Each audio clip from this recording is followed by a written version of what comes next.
feel like I should punch the first thing I see. That'll be funny because I know the first thing you're going to see, and then you're going to laugh. Now, Darren, just remember that. All right. Welcome back to Echoes of the Past. This is a different day. Not that it matters because I'll put the video out on the same day and you won't be none the wiser. I just thought about that, so I don't know why I said it. As a recap, last session we went out on a scouting party in the wastelands of the Golden Canopies in order to find the mythical tree Yggdrasil, for one of many reasons, to see what is going on, what Gattus Cross has got planning, and to eventually return back to Faerûn, because there's things we have to do. So with help from the Kraggles, Snow, Muck, the other ones, Lorem Ipsum, Crixel or something or other, I can't... Major Poma, Major General. He never came. He stayed. He never actually came. Anyway, we made our way to Yggdrasil, but we then found the army of the Argon droids that are being created and dispatched by Gattus Cross. The idea is that he is to invade Faerûn and all other planes of existence using his Argon army. Snow, the small Kraggle that has been with you since the start of coming to the Golden Canopies, revealed himself to be Magnus Brushtail, or some form of Magnus Brushtail. Seems to be the byproduct of him being consumed by the Argon core a long time ago. Magnus expressed to Lugus and the rest of the party that this was kind of all by design, and that he has a greater purpose to fill. And they have now all ran to the tree Yggdrasil while they were being pursued by Gattus Cross and a mysterious woman with white hair who definitely isn't Hazel. Have now taken hold of Yggdrasil and have now ended up at what appears to be your home, Lugus, but completely devoid of any kind of colour. You're used to your home village, vibrant, autumn leaves falling, golden hues from the trees and the wilderness around, just sort of glowing off of the sunlight, sort of god rays that are appearing. But none of that. It is devoid of any colour, any sound. I suppose the only sound you hear is just this sort of muffled breeze and this slight wind that starts to pick up in some places but then teeter away at others. And there before you stands a tree with the houses that you're familiar with, Lugus. The rest of you see these structures that are built into the trees, much like a very posh tree house, but nothing else around it. None of the other village features or anything like that, Lugus. It is just this tree and just these houses. And as you stand before this tree, in this black and white void, the scene is yours. What would you all like to do while I find some music? Okay. This... Not very golden, is it? I mean, I think, yeah, we've been quite introduced to that fact over the past couple. Also, the village is missing. It's, I mean, hell, everyone, this appears to be my old place of residence.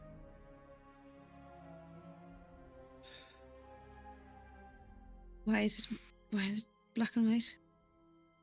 I'm not sure. This might be another vague message, because this definitely isn't where I thought we'd be. Looking down, are we supposed to go? Where are we going?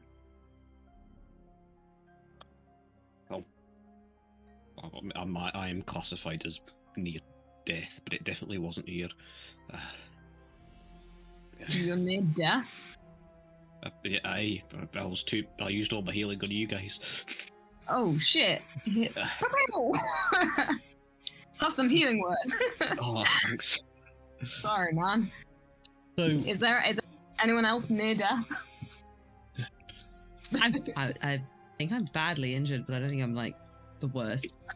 On a scale of 65, I'm 25. You're fine. On a scale of 0 to 65, I'm 25. while you all sort of assess your wounds and things like that, Hugh and Flopsy, make me a perception check. From 0 to 53, I'm on 10.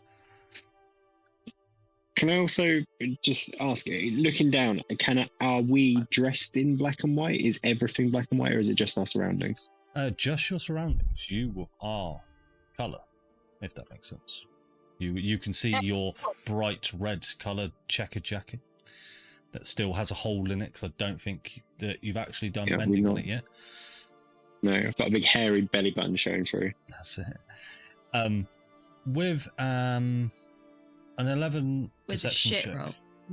and just, well, I suppose, Flopsy, what I'll say for your passive perception at the moment is you can see this tree in front of you, but you're taking in the sort of you're taking in the sights that people are not normally focused on. You're looking out to your peripheral vision, and you can see that out into the sort of the middle distance is nothingness. It's just this almost cloud of fog that's just sort of surrounding this tree with these houses in there. There is nothing else. It's almost like this, where you are currently, is... It's almost like a pocket dimension. Exactly like a pocket dimension. And you remember how you got here through the roots of Yggdrasil, almost consuming your body as the vines wrapped around Lugus's arms as you made this daisy chain of people. And as the vines wrapped around you, your vision turned to black. But you can, as you are now stood here in this foggy pocket dimension, you do not see any signs of the roots of Yggdrasil or any signs that you have been bound or constricted in any kind of way. Lugus, would there be a reason why someone might send you home to a different plane of existence? It just seems like it's separate from everywhere else, you know?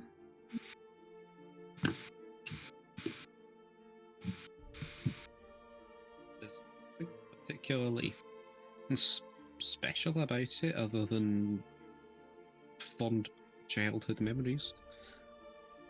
Why I don't mean, you go if in? you ask me, that's a fine treehouse. Fuck you. It was built by my grandfather. Don't ask me about his name. Tell me about his name. No, it's got like 12 syllables. I'll fuck it up. Ah, yeah, lots of Right, clicking. now we and... need to know this name. We're going to be expecting this to come up at some point. 12 syllable, and it has to end in us. And if you could do it phonetically so I could write it down. Maybe he carved it into, like, you know, like sometimes when people build houses, they like carve their name into the house. Yeah. Don't Well, put this then on it me. is. And it's Investigation check. 8 points, Flopsy. I mean, Oh, thank you. so you think this is actually my actual home? Because that's not what I thought. I thought this was like, I know, some sort of recreation or like illusion. The tree might be something, might be wanting to show me or us. Well, Did I we think we're supposed to go in. Hey, Did we hear Lugus give directions to the tree? Did you say it out loud, or was it something you thought? I can't say stuff out loud.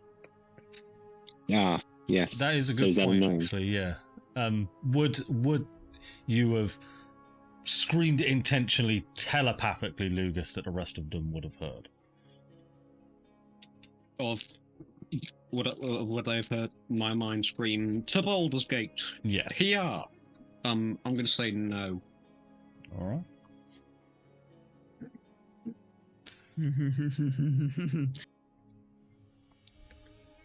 The score of justice is lying. or emitting. No.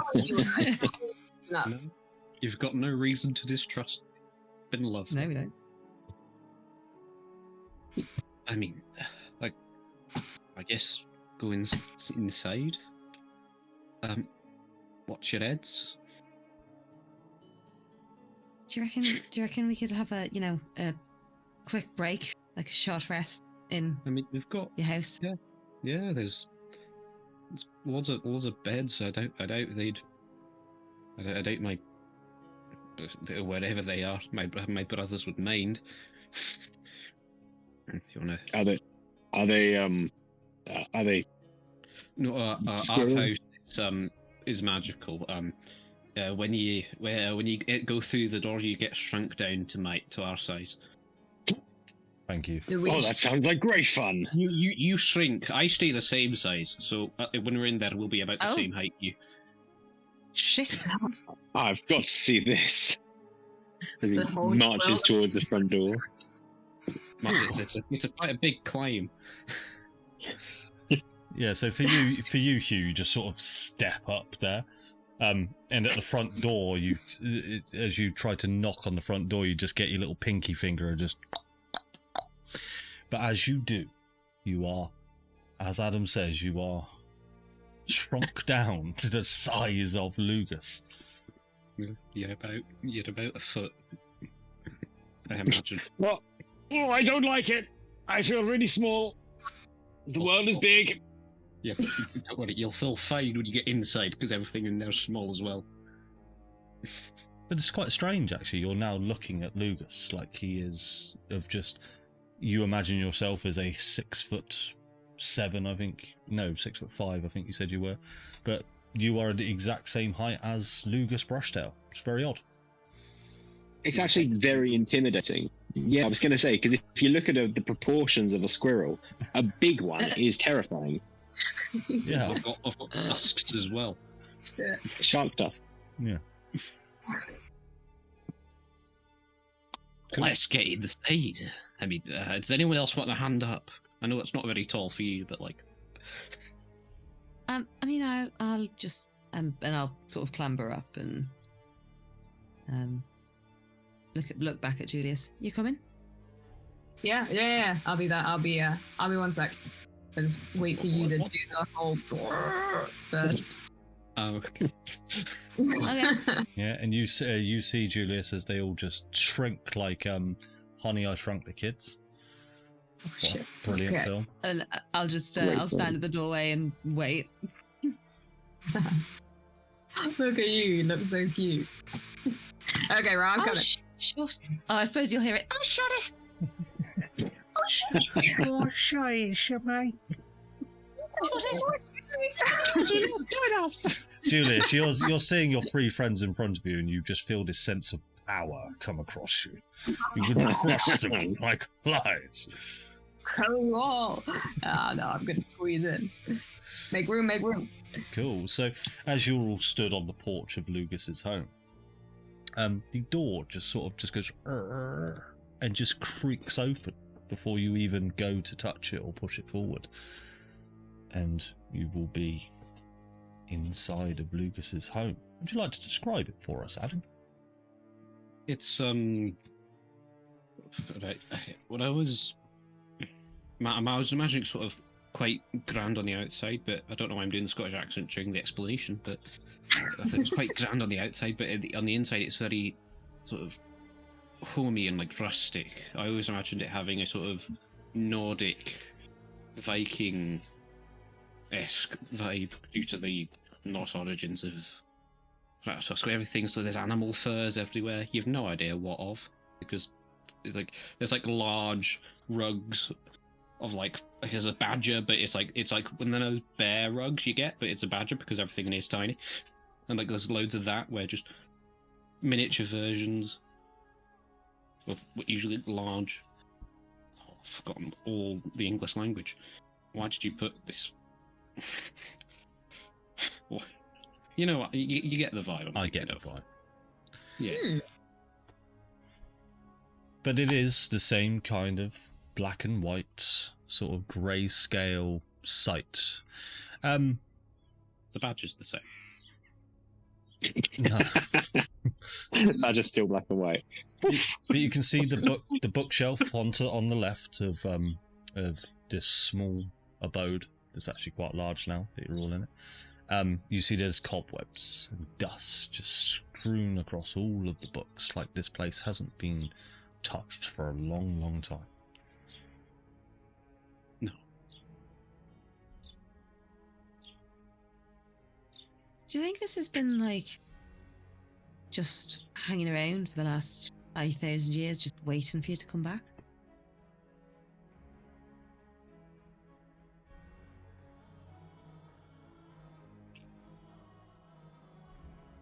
Debate it. Oh, that's just a sad reminder of how quickly things turned to shite when I left.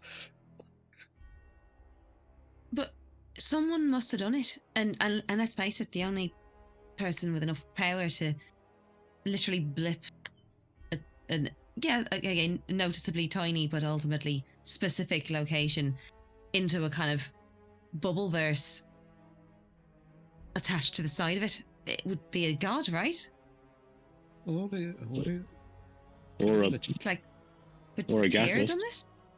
Oh, why would Gatis do it? He has no reason to. He just destroy it. I mean, he is a bit of a dickhead. I wouldn't put it past him. Yeah, I mean, it could have been Tyr, but this place isn't. Other than housing my family, it's not. Doesn't help particularly. It could have been Yggdrasil itself, because Are there any other some rooms? old- Like perhaps there's a little bit more. I mean, I don't know where I'm going. none that I generated. There could be other rooms if you like, mate. It's your house. Yeah, there's a bunch really. There's other bedrooms. I don't know why we've put this bedroom in these two beds right next to the front door. It just felt homey. And Great feng Janus shui. was usually, that one's Janus's, because he was usually short a pair once and then fucked off when he left. Yeah, you see the bed that Lucas points to specifically for Janus's bed. Like, it's not even made. Like, you can tell the last person that slept in it just got up and didn't even make the bed. What a bastard. What a...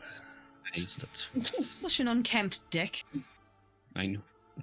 I'm glad you've gotten his vibe. Just from the way I reminisce. Oh, Are there any I've had an like, idea. interesting books on the shelf? It's mostly children's books, I'd say, that shelf. It's mostly Cyrus, Jada, maybe one or two for Rodrigo there. I've had an idea. We were above the lattice and we couldn't use the sending things because we were above, but we tried to go below the lattice. Do you think we could try and use the sending things, the talk to Ella stones, and see if we're still... I can try. Do you want to do that? Sort of before we, I know, rest for a bit, or after? We could do it I'm while pretty we're resting. tired. You don't have to be doing anything particularly active to use a stone. Right. I mean, I'll lead you to the main bedroom that we can imagine.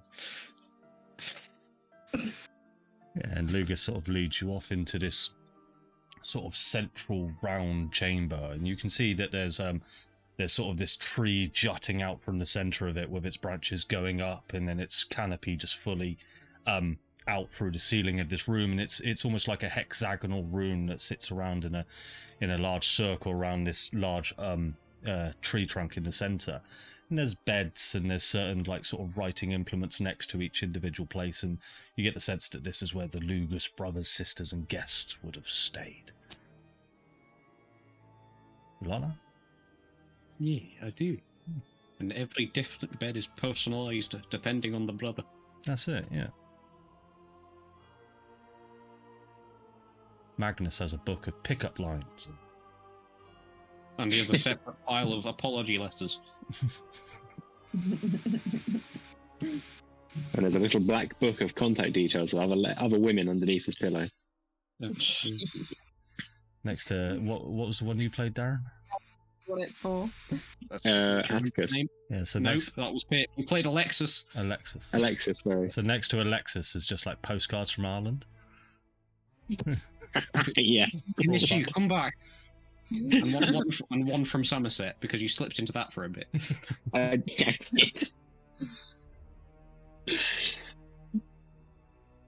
Does it look like different from? I mean, I know it's like dusty and shit, but does it look the same? I mean, pretty much a carbon copy. It's a bit uncanny, really, because it was only about 10 years ago when I last, well, at least from my perspective. You can see, Lucas, as you look over to where your bed would have been, you can see it's very neatly kept, and you can see that there's a couple of things just sort of scattered around which you remember leaving when you packed your stuff and were headed to Faerûn. So you get the sense that this image, this depiction, this place captured in time wasn't much long after you left.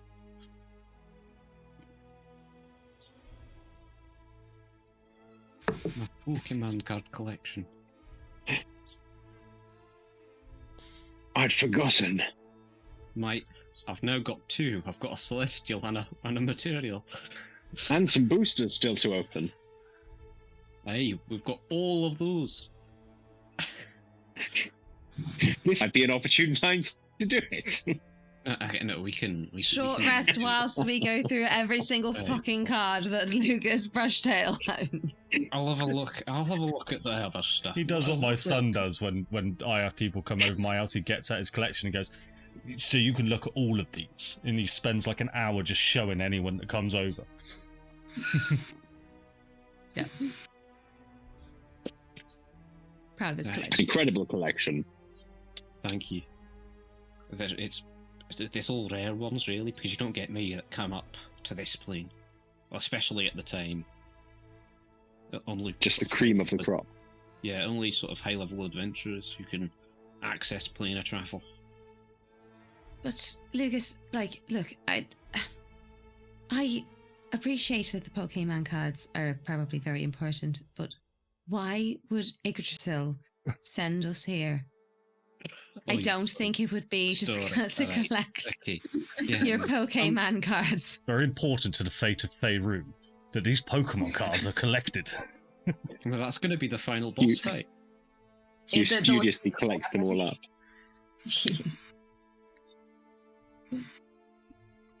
I can sort of scout around the place, see if I can find sort of any sort of hidden messages or things that she might want. I mean, it literally is just this might be the actual tree. What you guys can do if you would like to obviously spend some time investigating around, I can, Adam and Vicky, you can either roll one separately or one of you can roll with advantage for investigation if you like. Assuming yours is higher. I have a plus. I have a passive investigation of 26. Of 26? Yeah, I don't know how that's a thing, but I do. Oh, okay. I mean, just roll it anyway, because why not? He walks into a room and knows everything. I'll give you advantage, because I've got +1. You spot the DC 26 spike trap at the start of the bed. Guidance on that as well. And add a guidance. Okay. Okay. 25. So, there you go. So one less than your It's about passive. the same as my passive. Right. So you spend an hour looking around and go, no, it's exactly the same as what I saw to begin with. But what you did see to begin with. I don't think something's right. Something cannot be right here because my passive perception is also 26. Yeah, Something's got a bit wrong there. I know you have something is bullshit. Hang on a sec. Let me have a quick look at my D&D Beyond. I know you have the observant. Yeah, but that's really high. But either way, that is really fucking 25 high. investigation. You take a look around the place, and it does just appear to be a place that Lugus has described, and he's described quite well to you as you've been searching around, and it does seem to be just a place stuck in time. There doesn't appear to be sort of anything really out of place, apart from one very small thing that you spot, and you sort of pick it up, and it's this sort of long, jutting, conical smoking implement, like a pipe. And you sort of hold things up to Lugus as you go. Oh, bloody okay. I need myself 3 speakers. Just Try that. yeah, that's better. It's because voice activation. So you pick up this pipe and you sort of show Lugus, and Lugus, you instantly spot that this is something that doesn't belong. This is something that shouldn't be here. But you recognise it. And it is a pipe that Tyr would sometimes be carrying.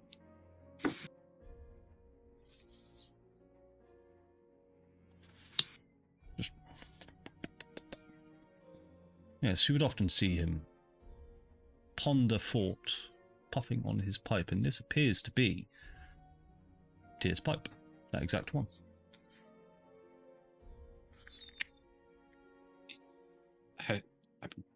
How does I okay? Flopsy, that you're holding that there. Mm-hmm. That's Tears.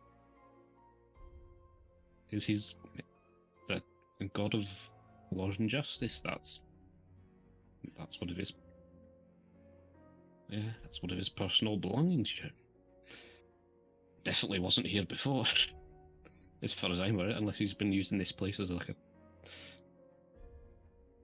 Well, I mean, the only thing I could think is that if he left it here, he probably wanted you to find it. And if he wanted you to find it, maybe he wanted you to use it. Yeah, I don't really smoke, but all right.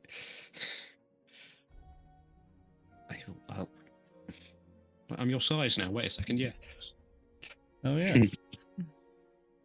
Thank you. Was Tyr the size of a squirrel? I mean, he can be whatever size he wanted. He usually liked being quite big.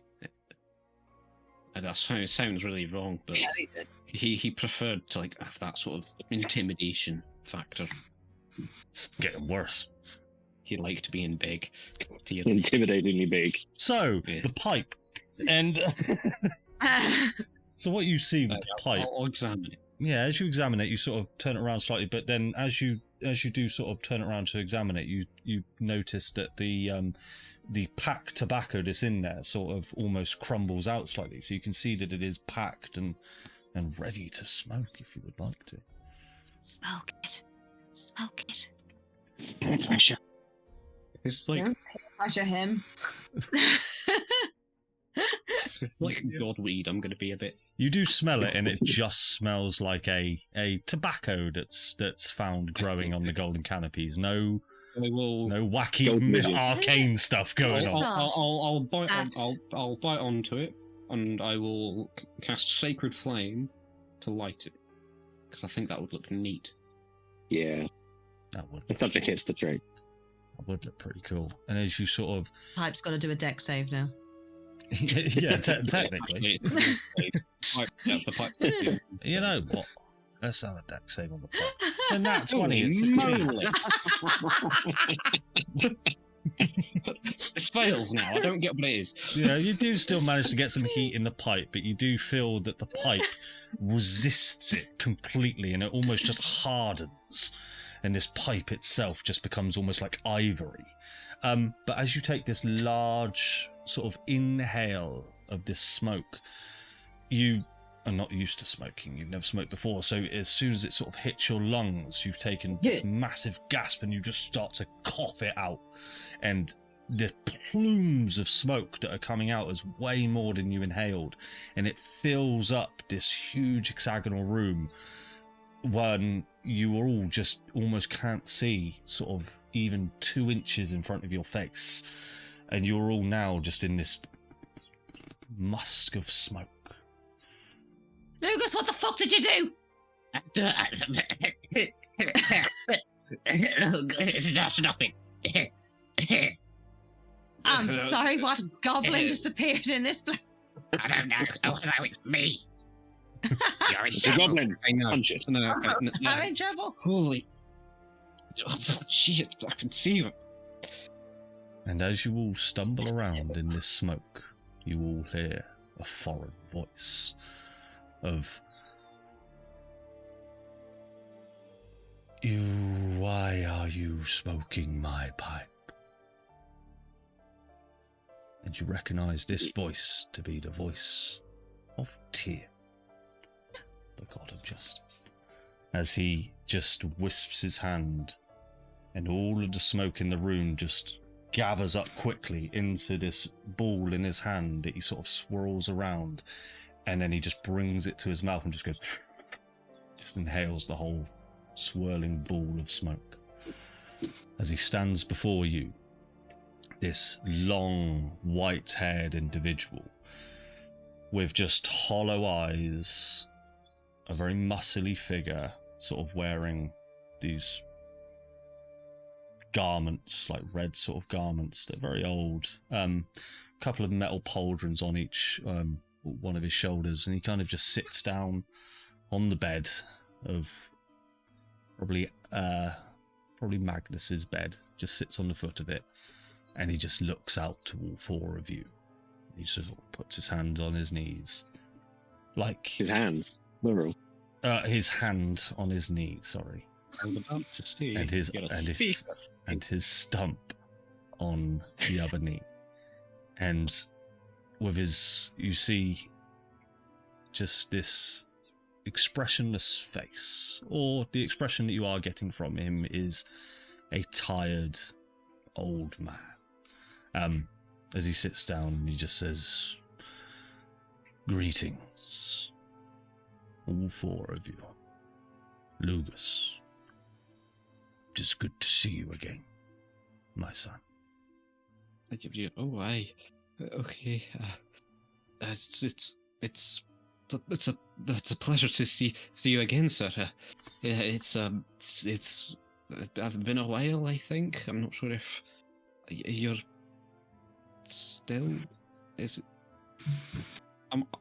Would I be able to tell if like this is just like like maybe an echo of Tyr, not like a physical incarnation of Tyr? You can try. So if you think about something like the minor illusion spell or the major illusion spell, they normally have more of a DC in order to be able to see whether this is an illusion, in effect. What you're looking at is a god. So go ahead and roll me a perception check to see if you can beat the DC of a god. The way you enunciated that makes me think it's fairly high. I tried it once, it didn't work. No. 3. No. This does not appear to be an illusion. Good. I am going to be like sidling behind, like to the kind of side and behind Julius. Gods Cool. freak me out. You're still. Yeah. You're still immortal, sir? Yes. Only just. What's.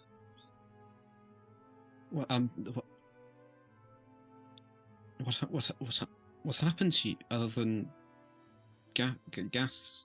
Is it because did gas do this to you, sir? I wouldn't say Gattus did this to me. This is almost our own doing.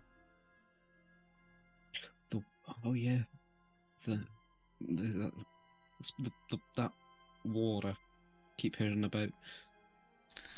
Yes. What you have heard is true. Me, my brothers, and my sisters chose to relinquish our power to save their world. And he sort of gestures over to Julius, Flopsy, and Hugh.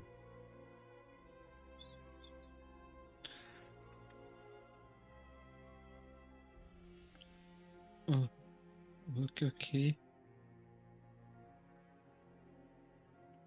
Thanks, I guess. No thanks needed. Julius, the Trant, is it not? Yeah. You feeling very tense, Flopsy. I am just like, I am holding on to your shirt cuff, and I'm just sort of like affecting confidence, but I am not. I'm get out of it. And Hugh, I believe. Hi. And Hugh is not looking at the stump. Very obviously not looking at the stump. It's okay. I've been around long enough not to be offended. Stare all you want. Just don't ask to touch it. Oh, okay. Once again, sorry, sir, about the incident when we first met. Lucas, please. Let us not talk about this. Alright, again. What the hell is happening? And I don't keep entering the dark dimension, it's very scary. I know. What is going on with this camera? And he'll sort of look in your direction, Flopsy. Greetings. Hi. Hello, sir.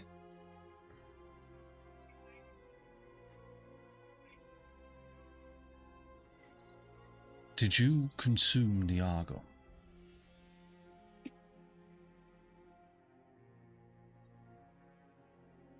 Which one?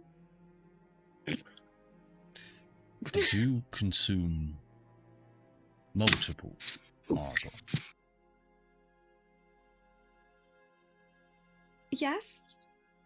As opposed to the one that you had already consumed when you were very young? I have consumed one shard of each of the 3 Argon cores, as far as I'm aware. I have one of life, one of death, one of chaos. How's that working out for you? It has its moments.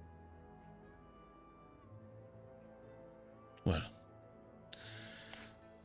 it's funny to see how things turn out, I suppose.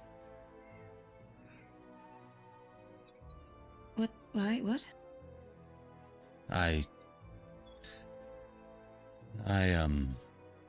Well, you all must have questions for me. Is there anything that I could answer while I am still here? That's okay. That's just taking priority on my first questions. Is this only temporary? Where are you going? I don't have much long left, Roots. None of us do. What godhood? Your life? When you are all aware of the divine lattice that seals the divine realms off from the material plane. Yes. Mm-hmm. This lattice stops me from gaining the power that keeps me living. The power that gives me my life, you could call it. There's a reason we all took on mortal forms, and that was to just retain the small amount of power we had left. But is that what you're going to do, sir? Are you going to sort of give up your immortality and then to keep on living? We all gave up our mortality on that day we chose to take mortal lives. Yes, we lived life after life, not remembering or mere forgetting who we were, but deep down we all kind of knew who we were. It was only a matter of time before we would reawaken and be faced with the man you all know as Gatter's Cross. You see, we knew this was coming, but we were powerless to stop it. It was either let everything burn, or attempt something that could succeed. And you four are the living proof that plan is still on track.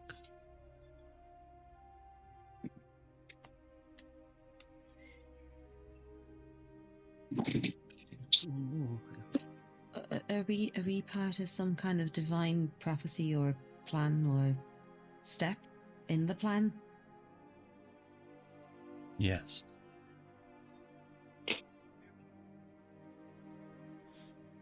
I'm the chosen one. You could say that, We're- Hugh. Hugh, we are the chosen one. We are the chosen ones. Mayhaps. Why did you pick this place? I assumed it was you. Because I knew you'd always find your way back. And you would need answers. Sorry about your pipe. You can have it back if you'd like. No, keep it. It might come in useful for you. If I have a smoke bomb and lung cancer. It can do a whole lot more than that. Oh, I'll keep that in mind. Thank you, sir. You see, the other gods are still out there. They may not have remembered who they are just yet, but that pipe there will help them. Oh. Okay. Okay. Oh, thank you. That's very useful, sir. How long do you think you're gonna last, sir? I don't know. I mean, because I don't know how useful I'll be able to be to the party without your boon. You are the source of my. I am not the source. You have made a pact to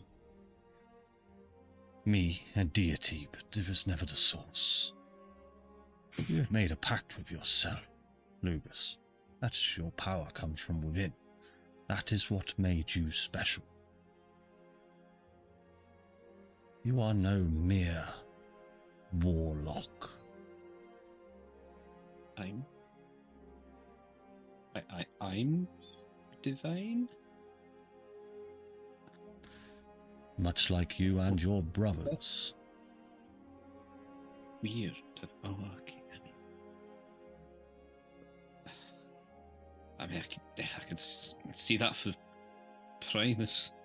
I just didn't think it was all of us.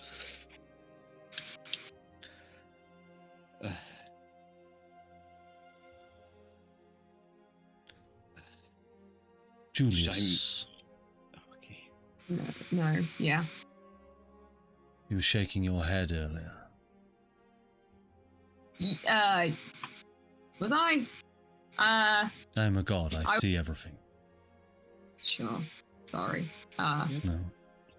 It's pretty. I was just gonna ask, what are the special ones? Them. What are they supposed to do exactly? I mean, when we went to the Craggle town, they were like, you can stop all this, Lugus, and you keep talking about a prophecy, and then a bunch of other people have made some, quite frankly, pretty enigmatic comments, but no one's actually explained what it is that they're supposed to do. You see, that's a complicated one. There is no prophecy. There is no light at the end of the tunnel. There is no answers that I can give you. All I know is through help of somebody that you may know, a man named Ephraim Stoll. He gave us foresight to tell us that there was one way that all of this could be fixed, and it involved you four, and that we had one very specific chance. Now, I do not know what is in front of you and what will become, but so far everything Stoll has said would happen has happened. And I do truly believe that you four will decide the fate of everything. Whether that's for good or worse. We'll try and keep it on good for your sake. I mean, have you really looked deep within yourself? If you, Julius, had the chance, if you were given the rite of passage to ascend to a divine deity, and you had control over planes of existence, the material plane, the Feywild, what would you do with this power? Would you see it all burn? Would you see it flourish? Would you change it in any way? Would you add things? Would you remove things?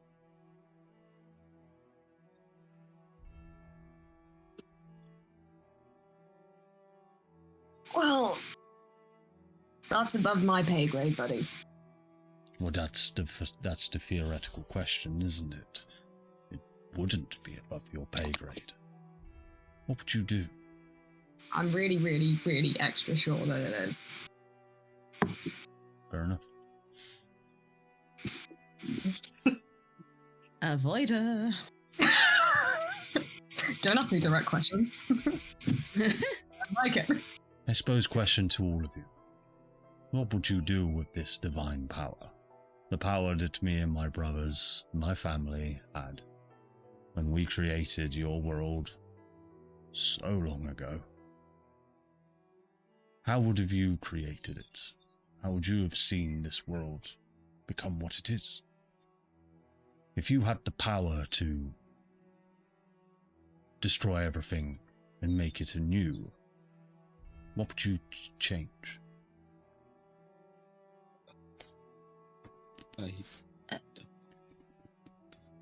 I mean, I wouldn't want to destroy it, even if it's going through some shit. Like it's the way it is, and I mean, people rebuild. I mean, look what happened after the cataclysm. We've rebuilt, and it is what it is now because of that. If you just destroy it because you kind of fancy it, it's not really fair to the hard work of the people that survived. I agree with Flopsy there. I don't think any of us are especially bloodthirsty. I think I'd sort of follow in your silly grand footsteps, sir. I'll dole out the appropriate punishment to evil. I'd reward acts of good. What about the small things? I think I'd be just and fair, God. What about the snakes that bite children and poison? What about the acid rain on some portions of the land that can destroy homes. What about a small tiny rock that small dragonborn just happens to fall over and break their leg? Would you change these things? But maybe against my nature as a creature of lawful origin, chaos does have its place in the world, in the realms. Where I grew up, there was a saying: "The bramble that catches your cloves also gives you blackberries." And I think even the smaller things, even those stones, even those acid rains, they serve their purpose. This, and he looks at you, Julius. This is why you four are the reason that things can be made better.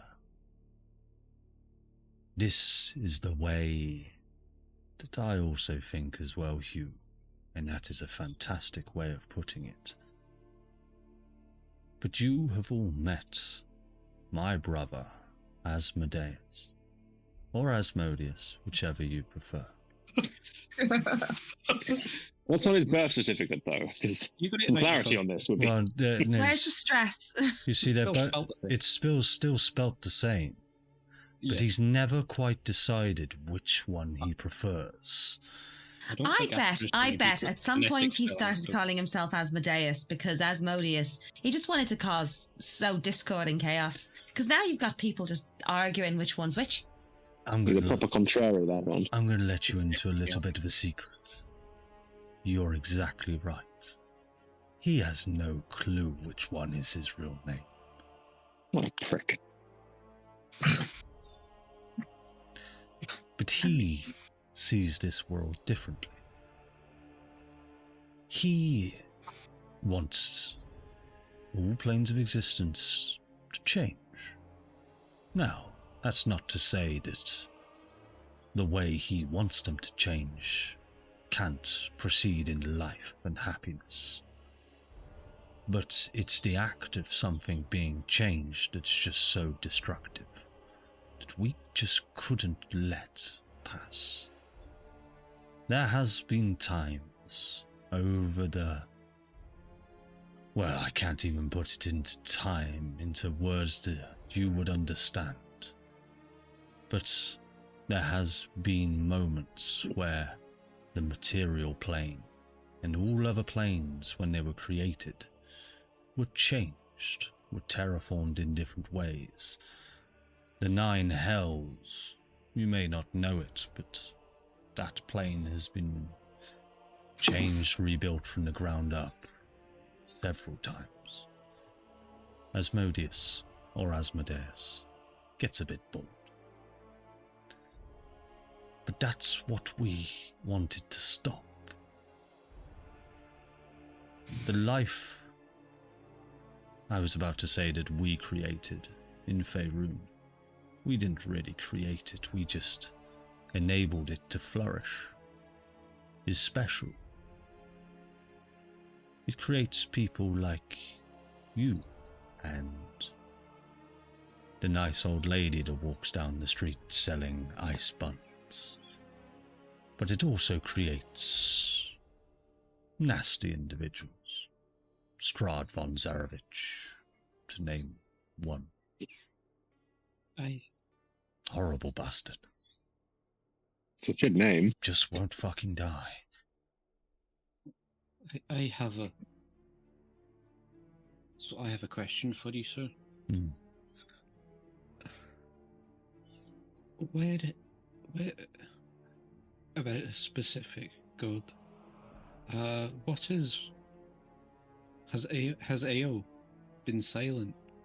What has Ao? He has been silent for a long time. Is it like on his like own choices, or has he also been affected? You know, I believe that Deo abandoned us an eternity ago.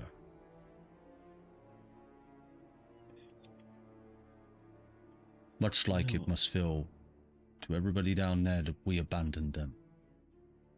But he's out there somewhere. Maybe with a plan of his own.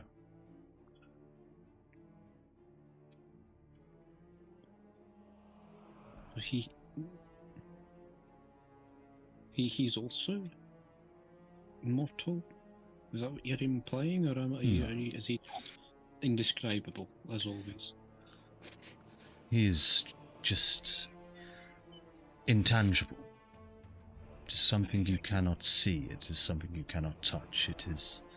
They are just everywhere and everything. Whether they exist or don't exist. It's kind of... He is to me what we the gods are to all of you. Hey. Well, thank you, sir.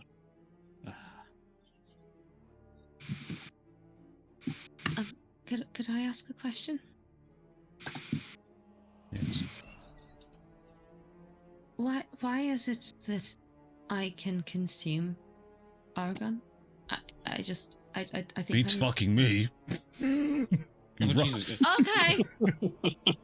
No, Okay. that's not what Tyr says. You're weird. Yeah, you're pretty fucking weird. You're special, but in a bad way. You're unique. You have the ability to take something within you that should never be combined with... It's hard to put it into a common tongue, or any kind of language for that matter. You see, argon is... Well, even we don't know what that is. I'm sorry. I don't think I can answer your question. Fantastic. I had always, sort of like in my time reading, I thought it was the gods made the argon and put it in the earth for man to dig up and That's do what just with it. Was a test. theory, I think. In fact, I think that's Gattis' theory. Hey, I think you'll find that was a theory by Gattis Cross himself. shouldn't be reading Let's his face books it, then. I don't want to give Gattis that is man more a dick. economics.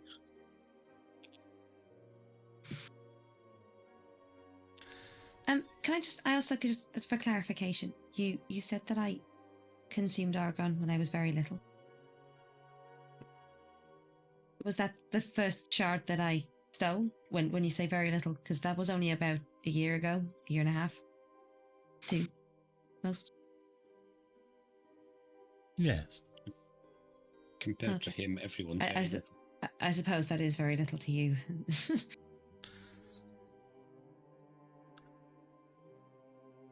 You have consumed more than what you know. You have What? been around Argon all of your life. Well, I mean, sure, it's probably everywhere in Baldurs Gate, right? Yes. Right. Okay. So wait, have I just been like absorbing it by osmosis for the last 22 years of my life? You're like a sponge.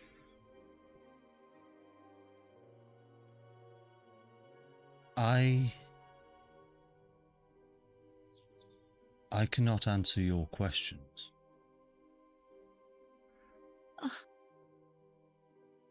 You will She's have gonna to- just sort of put her forehead onto Julius's arm because she's getting so fed up with people who are supposed to be in positions of knowledge and power and not being able to answer any of her questions. he will get up and he will walk towards you in a very unthreatening manner, and he'll sort of just stand next to you and you'll just sit on the floor with his legs crossed, and he'll take your hand.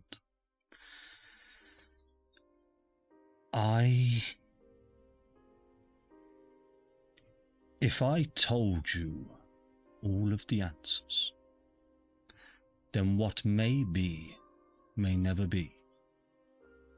There are some things you must figure out on your own.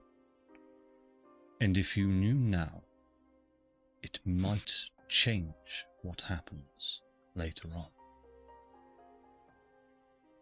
Are you saying that we're protecting the timeline? Not precisely. Here, is it safe for Flopsy? No. Hugh gives a concerned look at the rabbit. Flopsy, you are on a path that will decide the fate of everything. For good or for worse.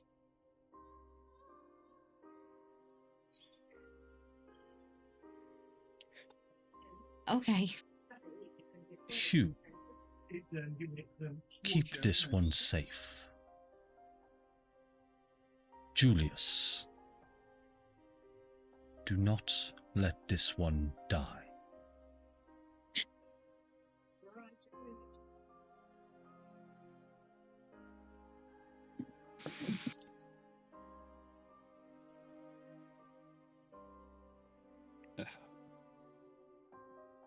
Now, the divine lattice that holds the divine realms where they are. There will come a time where you will need to destroy it. And when you do, you will unleash terror everywhere. But stay resilient and seek the truth, as that is how you will end all of this.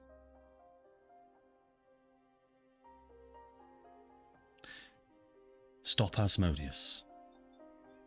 Asmodeus. Asmodeus. Shush. I'm a god. I do what I want. Stop Asmodeus. Stop Gatter's Cross.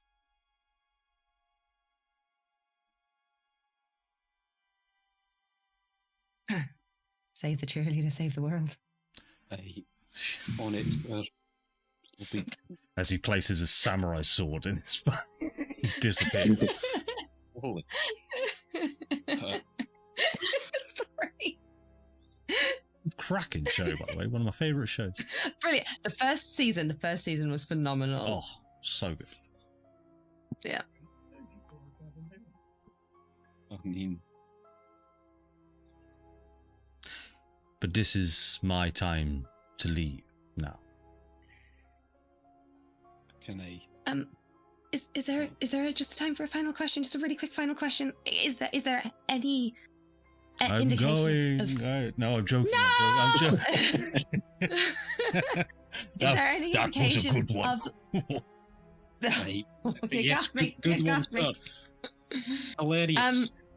Have you got any indication as to where the other gods are? We know that one might be in the Feywild. We have another indication of one being in the Hells. We know that the 4 heroes are in the Shadow Dark, and that's pretty much it. Is there Heroes any? in the Shadow Dark? Yes. Seek them out. They will help you. I'm sure they will. Also, I don't think it was a god in the Feywild. I think it was just Primus. No, there was a god in the Feywild. There was a god. There was a god. That There was a was god in the clear. Feywild. That was There was a supposed to god in be. the That Hells. was supposed to be me. Yes, that was supposed to be you, sir. I was there for a time. Why the fuck aren't you there? Oh, sorry. I think, like, go on holiday. Well, okay, so do you know where the Raven Queen is? Yes. Let me guess, is this one of those Great. things that I have to figure out by myself because you can't give me all the answers? No. Where is she? You will find the answers in the Shadow Dark. Oh, okay. Okay.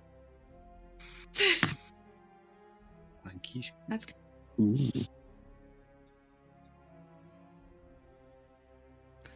Hugh, Right. Well, I, Baldur will be a great ally. Find him. You know where he is. If anyone can seek he him where- out, it's you.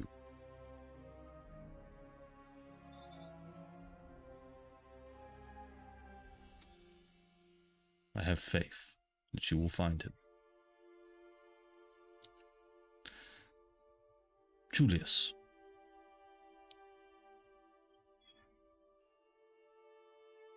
Yes. you do you. I'll do it, buddy. Don't change, man. I'd like to give you something, Julius. Whoa. That's usually not a good start to a sentence.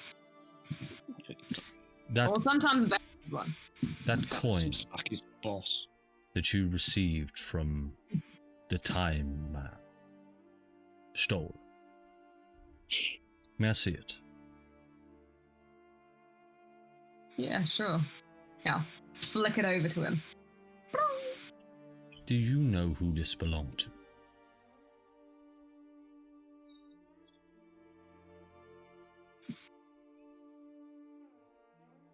This used to be mine.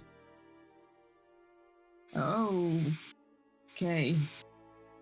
And I want you to take it.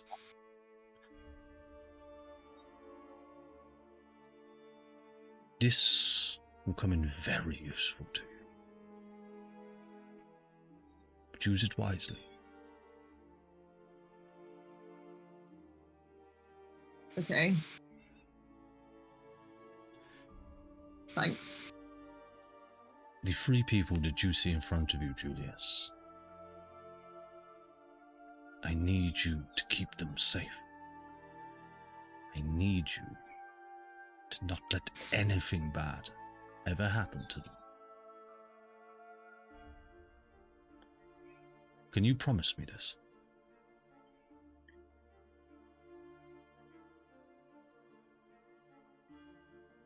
Promise to try.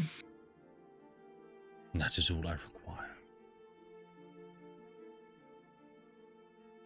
And there is a lot riding on what you decide to do, Julius. But I have faith that you will make the right decisions going forward.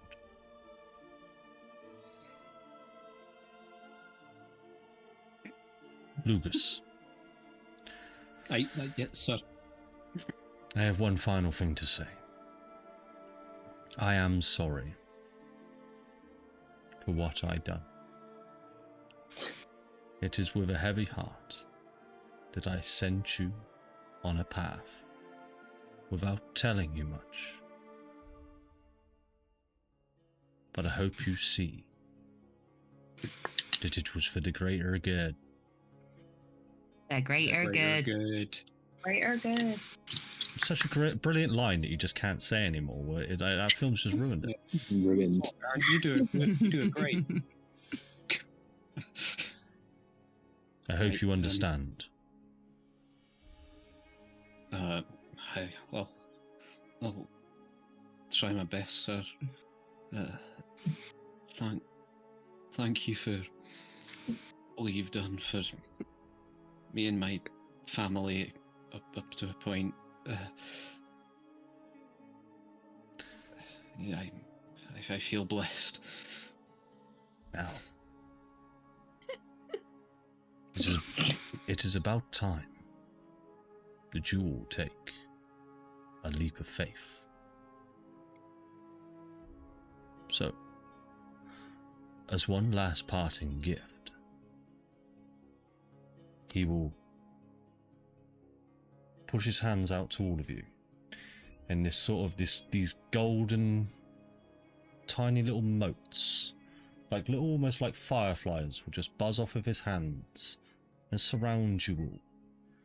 And you see them as they get up close and around your face, that they aren't entities, but they are more ghosts, as they change their shape and they flow around you all. And you feel a warmth, this calming effect. You feel yourselves getting stronger. Everybody go ahead and take a long rest. Yes! But He is the best. Holy rest. on top of that, Best favourite. It already was, but still. on top of a long rest, you will all get to make a choice that I will tell you at the end of the session. You will get to gain a level, or gain some attributes, or some other cool things. This is Tyr's blessing to you all. But you must make the choice. But as these golden motes fly out, you can see this image of Tyr start to fade. And as the last mote leaves Tyr's hand, and the stump that they've been coming out of as well, he starts to just fade and whisper. And he just says, "It is goodbye for now. Or maybe for eternity. It has been a pleasure watching you all grow." So, It is my time, Lucas. I have done all I can. Now you must carry on. you've been here for like a few thousand years. We can hold on a bit longer. We won't be very long. Lucas, I have been Like, a thing. I have been this tangible figure, this thought in people's minds for longer than you could even possibly imagine. A number that you could not even put into years or millennia. I no longer have power. What I have blessed you all with was my last act, my last miracle. And it is with that I can now rest. And I rest easy, having met you three, and you again, Lucas.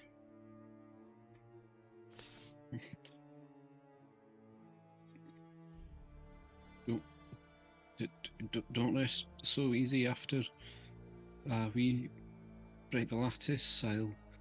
I'll spread your name, your doctrine. You can have a second go at manifesting. I don't want to. Doesn't work like that. You're a god, sir. You don't just disappear. I was a god. I don't think they truly exist anymore. But maybe, just maybe, somebody else can have a go.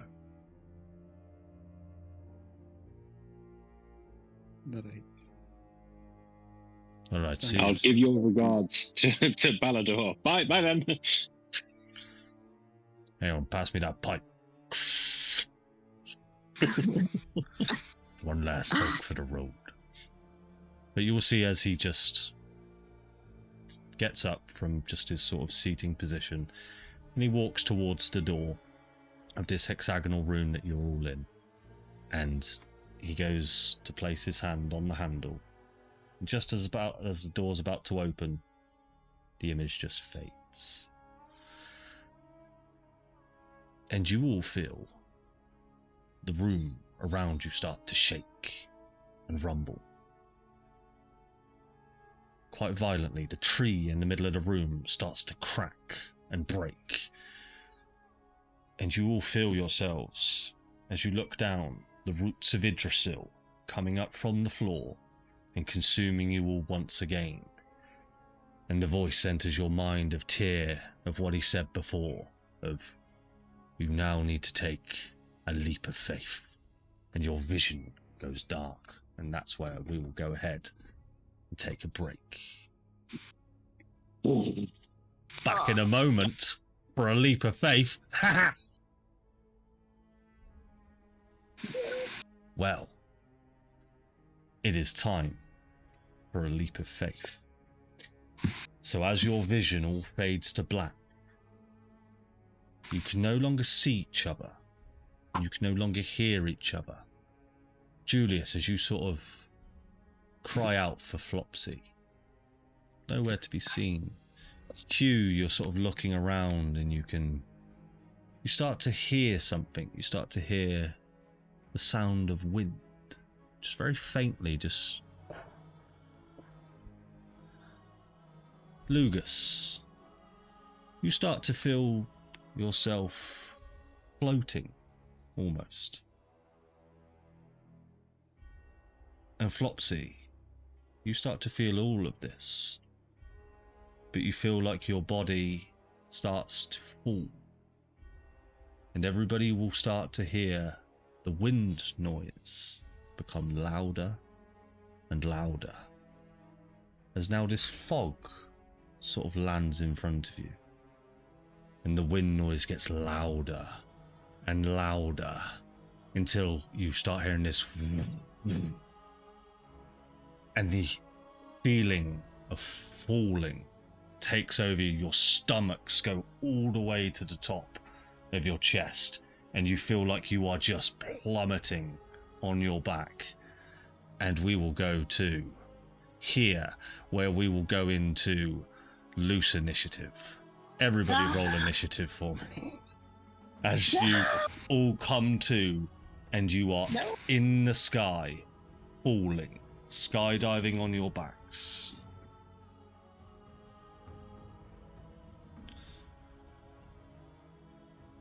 Yeah, that's the shittest I've ever rolled for initiative. Cool. So, that's the exposition I'll give you, Lugus, as you are now just falling in the sky. All you can see are clouds around you. It's hard to hear anything, but it's your turn. What would you like to do? I can't see my party. You can now, yes. You can now. I can see. Okay. Well, I have a plan to save me, but that's just... So you are all currently falling at terminal velocity. I mean, it was told a leap of faith, and I trust Tyr enough to not kill me instantly after his whole prophecy. So you know what? I'm gonna skip my turn. Roll me a perception check.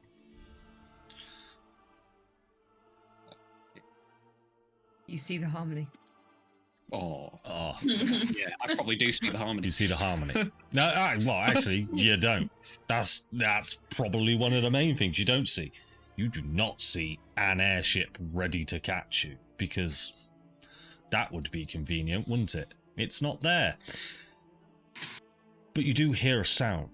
So this wind noise is brushing past you very, very fast, and as you're sort of falling, this is why we're in sort of loose initiative here, because if I just let you all go, you splat and you die.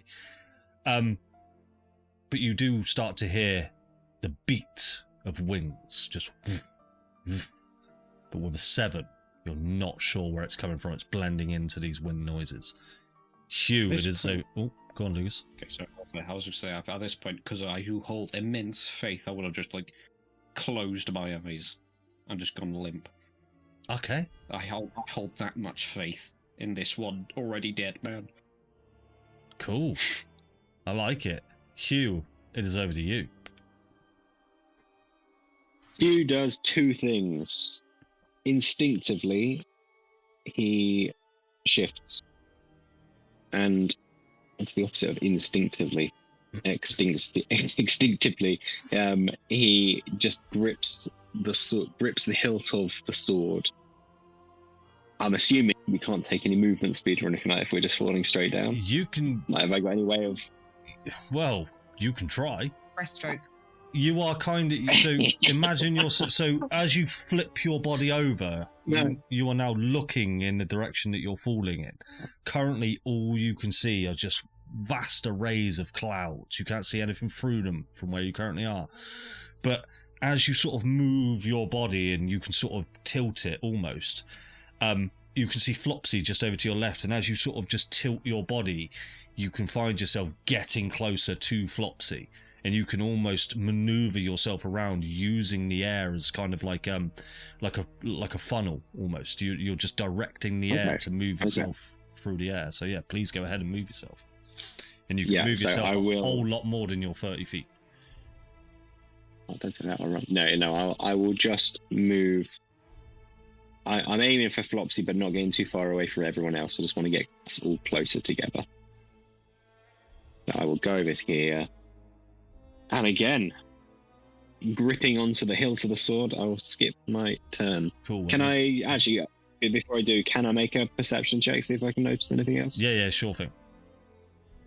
So as you glide through the air and you sort of maneuver yourself next to Flopsy, you haven't gone too far, so you do it quite easily with your dexterous ability. With a natural 20, you see the harmony. My eyes are being opened by the air. See everything. You will hear the sounds of these beating wings, and you will see exactly where they are coming from. Just outside of, within these clouds, you see this spark in these sort of flames being ignited from a very far distance away. And you can hear these wings start to get closer and closer from the west. And you get the sense that they're around 300 feet away. You do not have long until they'll be on you right now. And we will... Can I see the creatures? You cannot see them. Okay. But I can see flashes of flame. Unless you have some way of seeing through thick cloud. No, I never did. I do. Okay. So, Flopsy, it is over to you. Right. Well... I don't like this one bit. I'm supposed to be on the ground. That's what a rabbit does. So, as Hugh is like, what is it? Wingsuit. Wingsuit, yeah. Yeah, floating towards me, I suppose. You're gonna just see me like flailing so hard. And when I see you coming towards me, I'm just gonna be like trying to grab hold of your hands, your arms, like whatever I can do. Cool. Go ahead and roll me a sleight of hand check just to see if you can grab hold of Hugh as you're sort of panicking in the air, to see if you can gain your composure and grab hold of him. Fuck me, that's a modifier and a half. I saw a 10. So yeah, with a 20, you're able to just stabilize yourself, and as you can imagine, you guys almost need to stabilize yourselves in order for you to keep the same height. Anyone that is not sort of airplaning like this will be above. Anyone who is sort of going dart down will go further down than anyone else. So right now, at the moment, you're all just sort of resting on your back, so you're all at the same kind of elevation. But as you sort of gain yourself composure, you are able to grab hold of Hugh. Anything else you would like to do with your turn? I want to try and see if I can, well, now that I'm a bit calmer because I've got Hugh like, to steady myself with, I'm just going to have a look around to see if I can find Julius, if Lugus is anywhere. Yeah. I'm going to be specifically looking for my party. Yep, so you will see them. They are just there. So Julius is sort of as Julius hasn't actually gone yet, you'll see he's just there lying on his back, but you do see him about 20 feet away from you. And then Lugus is harder to spot in the clouds, but he is there. Julius! Eyes closed. And yeah, is there anything? 'Cause, I mean, I'm a fairly intelligent and you know, I can MacGyver shit. Is there anything that I can see that would be MacGyverable at all? So anything that would save us? I'm not gonna say roll for it, just because the only thing that you're going to be able to MacGyver anything out of is what you guys have in your bags. Right, okay. Do you see what I mean? Like, you need to tell me what you want to do. He hands over his rock. I mean, that's just weighing you down. Thanks. It's very light rock. Oh, okay. I'm going to... okay. Oh, God. What do I do? I don't think there's anything I can do. I'm just gonna look. I'm gonna look after screaming for Julius. I'm just gonna look at Hugh, eyes wide. I am terrified. I am absolutely terrified. And Julius, as you sort of wake up from this sort of odd phase, lying on your back, you hear Flopsy just screaming out your name. I'll be like, oh fuck, doing like a little somersault. Look at Flopsy and Hugh in one direction. Look at Lugus. He's got a fucking eye shut. Idiot. Peace and love, peace and love. And I'm gonna try and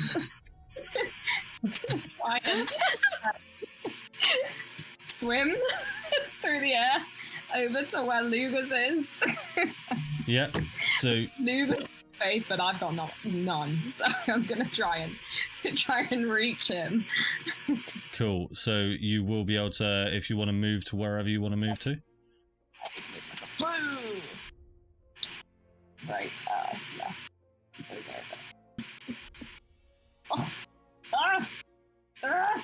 Oh, it's old trackpad Kate. Sorry. Oh, hang on. Put you there, Lugus there, because Lugus hasn't moved. So you managed to just sort of pivot yourself, and you're able to grab hold of the small, tiny paw of Lugus, and Lugus, you feel Julius as he clambers on. Anything else you would like to do with your turn, Julius? He goes, what the fuck? What happened to the tree? Where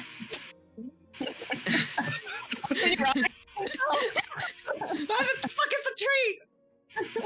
And at the end of your turn, we will go to the top of the round, and you guys will now hurtle 660 feet down through the clouds. Oh, God. You can now see these faint outcroppings of sort of green sort of pastures, but you can't quite make out what anything is yet because there's still just this vast array of clouds, but you are almost seeing landmarks, and you can see that there is the Sword Coast, essentially, is underneath you right now.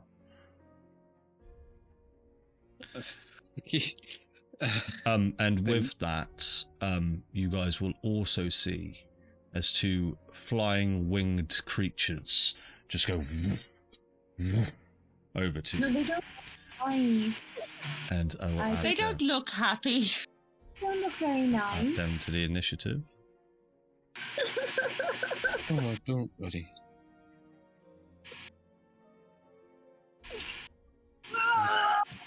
They're rolling like bums, so Lugus, it is over to you. Okay. I'm still entirely faithful. And then, like, I guess I'll project. I'm assuming Hugh and Flopsy are within my radius. Radius for what? Tell a brain. Oh, yes, of course. Well, 60 feet now, isn't it? Is 10 feet per level, isn't it, if you remind me? Yeah. Yes. Yeah. I think, yeah, okay. Actually, I think it's higher than that in some way. Okay, now. I can't remember. It was when you made the character you told me, and I sort of forgot about it. Yeah, same. I will sort of try my best to calm my team down, and I'll just sort of project. Friends, you might not know Tyr, but I know Tyr, and after all that prophecy he spouted, I don't think he'd kill us this quickly. Those creatures are most likely... Okay, the black one's a bit scary if I'm being honest, but it's got a bit of strange vibes. Julius, I'll aim us towards the white one. We'll be fine. He's not gonna drop us to our deaths. what I can do, I can show you a little bit better what they actually look like. Oh god, they're gonna be. Yeah, my let's aim for the white one. god. One second, can you show me the white one? Oh, actually, that's God. I don't No, like yeah, the look at least either of I'll those. still say let's aim for the white one because that's at least got one free arm that isn't about to stab us. This sounds pretty fucking big. Yeah, but like he's got a free arm to catch us with and carry us to safety. Mm-hmm. Ah, so you think they're here for your aid? What would you? Hey, Is that, I thought Lucas's eyes are still closed. He's just hearing flaps. Okay. He's imagining this is like the Eagles and Gandalf. ah, yes, That's what he's going on. yes, they're here to carry you away from Mordor. Yeah, Would you like to do anything else with your turn, then, Lucas? I'm just gonna console the party, and I guess, make a stronger hold on to Julius a bit more. And like psychically as well. All will be fine. Hugh, it is over to you.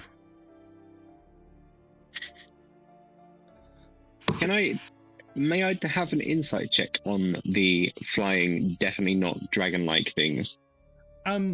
You could do, but as you look over to them, especially the one holding two swords, his face is as he's just beating his wings. No insight check needed. He wants to kill you. Okay. That doesn't sound. Yeah, so like the black one wants to kill me. So maybe Lucas is right. Yeah, I mean, I will. Yeah, I mean, I've got an idea. I just need to check something. I'm sorry. Let me just check this. The white one also goes, and he just takes his blades and is ready to attack all of you. Okay.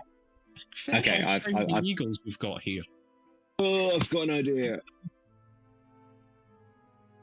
So can I move over to the white one? He is 60 feet away. Have you got 30 feet of movement? Yes, but you said we could move extra. Yep. So you certainly can. So you can move double your movement speed, as if it was a fly speed. Okay. I'm gonna give Flopsy a gentle squeeze before letting her go. No. And I'm gonna move over to this one. Yeah. And I am gonna. You are going to be it. hearing expletives the entire way. Coming from behind. I'm gonna take a swing at it. Yeah. And I'm gonna really hope.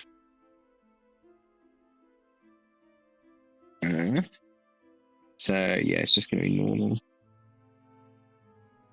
Oh, that's definitely going to hit. That should 29. yes, good. Right. So I will do. Hang on. I just need to double check how this works.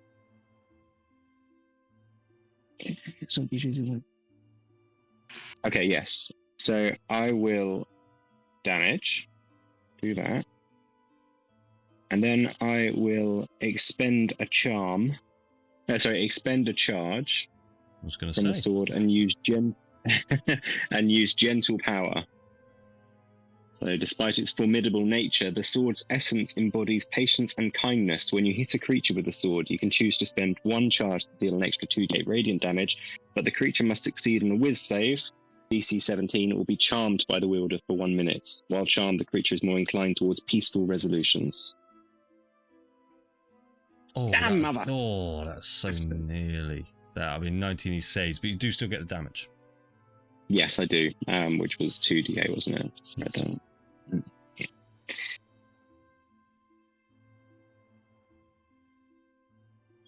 7 points of damage. Well, it's been nice knowing you all. Yeah, that's it. Okie dokie. Flopsy, it is over to you. Just before you take your turn, this voice enters your mind. It is the voice of Ella Plainstrider. Where are you? Where are you all? I sent you. Where have you been? We're we're falling through the fucking air. We're like miles and miles above the sword coast. Just grab us, please. I'll do what I can. Roll a d8.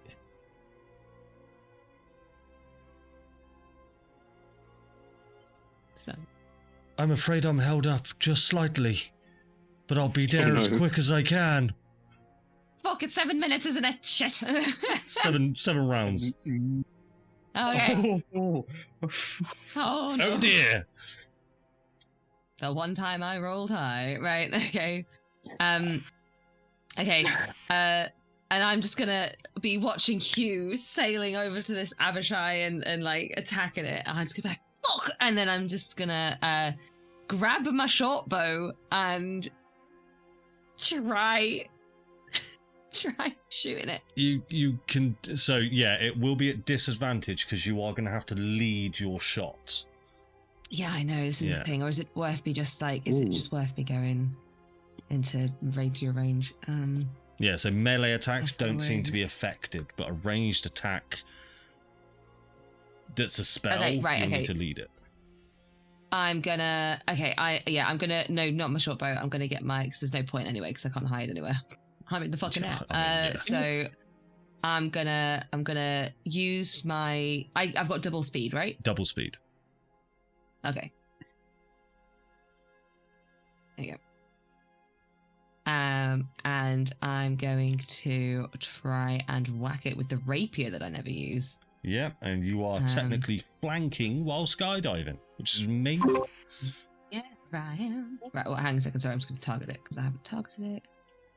There we go, try that again. You're right, you don't necessarily need to do that these days, to be fair. I've got a way of doing it in case you will miss. 14 will just miss, so as you bring that rapier round and you try and slice it through the air, it sort of just recoils back and then comes into land, so it's just sort of managed to dodge out of the way. Only just. Cool. And then I shall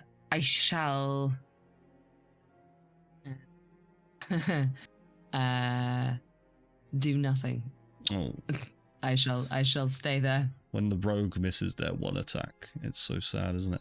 It's why it's why we need advantage, man, because it's the one attack we've got. It's killer, isn't it? So the white Abishai will go to claw you, Hugh. As he takes his claw and just swipes it through the air as quick as anything. Will a 21 hit? Will.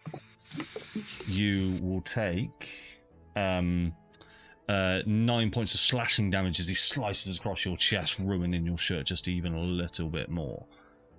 I didn't add the healing. Sorry, can you just make it 60? I'll make it 60 because I didn't add my 10 hit points from shifting. I did it for you, I think, didn't I? I didn't press the healing button. Oh, okay. Fair dues. And then he will then go ahead and make a bite attack on you. So as he claws you, he'll then just try and take a massive chomp out of you, which is a natural 20 for a crit. This is gonna hurt. It's not actually that bad. You'll take 8 points of piercing damage and 8 points of cold damage as he bites down into you, and you can feel that sort of your left shoulder where he's just gnawed and you starts to frost over just slightly. And then he will move and he'll take an attack of opportunity from both of you if you'd like it. And you are flanking. Yeah, absolutely. Yes.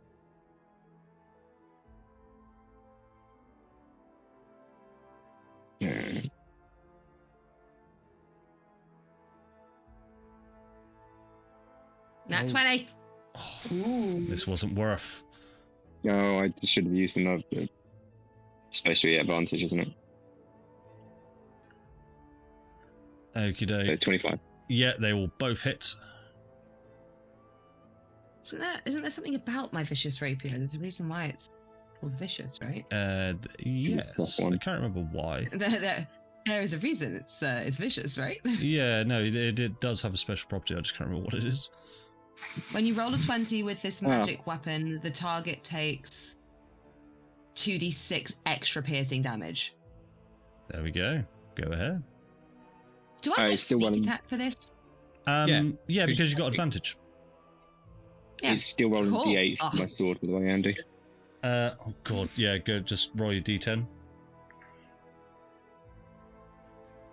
That is 1 point higher, so you'll do 30. Yeah, nice.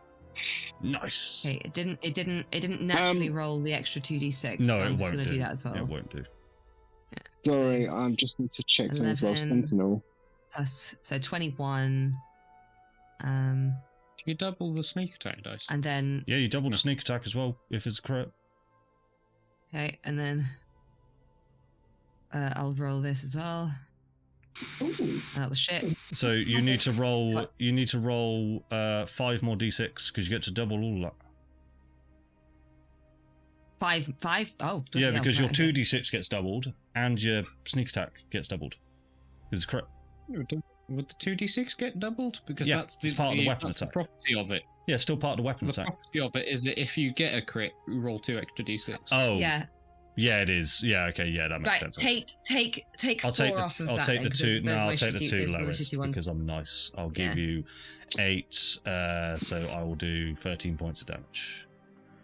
And it can't so move that's- because of Sentinel. So 11, 21, 27, and then Yeah, I've got it. You Uh, guys. 41. That's a big hit. So he will use his vicious reprisal, which I thought I was just going to be really clever, and then you just crit him, so it's just not even worth. But he will then get to use his reaction to make a bite attack against you, Flopsy, as he is taking damage. And just to check, as I've already used my reaction on the opportunity, I don't get to make another opportunity attack for Sentinel. No. No, that's Yeah, fine. that is. Yeah, you've used your That reaction. is for the opportunity reaction. attack. Yeah, Yeah, that's fine. that's it. So he doesn't get his vicious reprisal, and you say that he's not able to move. He can't move. Yeah, he can't move. His speed becomes 0 until his next turn. Well, that was stupid of me then, wasn't it? It is now over to the Black Abishai, who will definitely come over here and attack you, Julius, sorry. I was about to say, I'm still zen. All is well with the world. He'll I make trust Tia. He'll make a 1 attack with scimitar and miss. He will take a 2nd attack, so as he swings through the air. Does a 19 hit? Yeah. So he'll go ahead and do 9 points of force damage with that. And then just as he strikes through the air with 2 scimitar attacks, he will then attempt to bite down on the top of your head with a 16 to hit. I believe that is your AC now, isn't it? Yes, hits. Yeah. How many points did I just leave? Oh, just tell me the total. Holy shit, that's a lot of damage. So that will be 10 points of piercing damage, 13 points of acid damage. Ooh, that was a good chomp. And that'll be the end of his turn. Julius, it is over to you. Oh, God. I'm going to say, fuck you, Lugas. Wake up. And I'm going to use action fuck off. I cast fuck off, please. You want to do action fuck off? Yeah, sure thing. I assume you mean command. I want to cast action fuck off, yes. Do you want me to change that spell name just to be action fuck off? Yeah, fuck off. Elixirs, please. Yeah. Is the official title. So yeah, command, he's got to do a, what save is it? Whiz save, I believe. Whiz save. What's the DC? 16. Oh, then he will fail. What would you like your command word to be? It I can. want him to fuck off. I I, mean, just want him okay. to leave. The one that's like flee, where they have to move. Yeah, I will take fuck off as the same one. So as you just stare him deep in the eyes as he bites down on you with this acid dripping off you, just go fuck off, mate. And on his turn, you get the sense that he is going to fuck off. Anything else, Yes. Julius? Cry.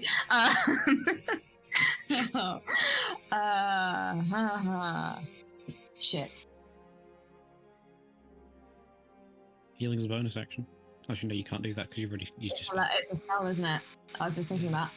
And he'll still get a reaction if I move. So I guess I'll just stay there, holding on to Lugus and shaking him a little bit. I think I'm bleeding internally. Okay. We're at the top of the round, so you guys will fall another 660 feet. You now all see, this, even through this black sort of foggy smoke, you see the entirety of Faerûn. You are just over the top and just outside of the dead zone, Baldurs Gate. What you are all familiar, well, what Julius and Flopsy are very familiar with. You other two, you are somewhat familiar with Baldurs Gate in the dead zone, but as you are falling, you see Neverwinter over to the west, burning in flames, but the buildings are all still intact. You can still see the small glints of the force cage that Micah or Talos is still being entrapped in, and you can see this massive globule of burning red energy. Almost looks like an argon core, but is engulfed in flames above the city itself. And you see all manner of winged creatures just swirling around the city, smoke bellowing from buildings. As you look sort of straight in front of you, you see the rest of Faerûn, and you all start to hear this chanting. You see Waterdeep just more way away in the Sword Coast, but where you're up so high you can see them. There is an army forming at the gates of Waterdeep, but an army of humans, wizards, dwarves, elves. They're all culminating, and it seems that they are planning an attack on Neverwinter itself.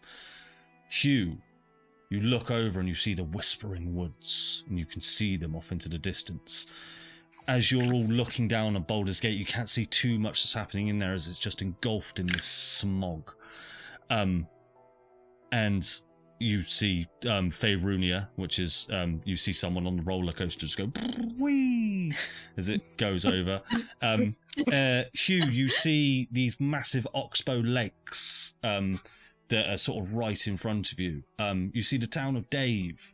Lots of individual things that you know have been there since the beginning of time in Faerûn. And you see them all. You see the entirety of Faerûn, you can see the mountains north. But you all fall 660 feet. But you are still way away from the ground. Lugus, it is over to you if you're on deck. Okay, Lugus opens his eyes and he says, bleeding internally, what do you mean? Holy fuck, that's a demon!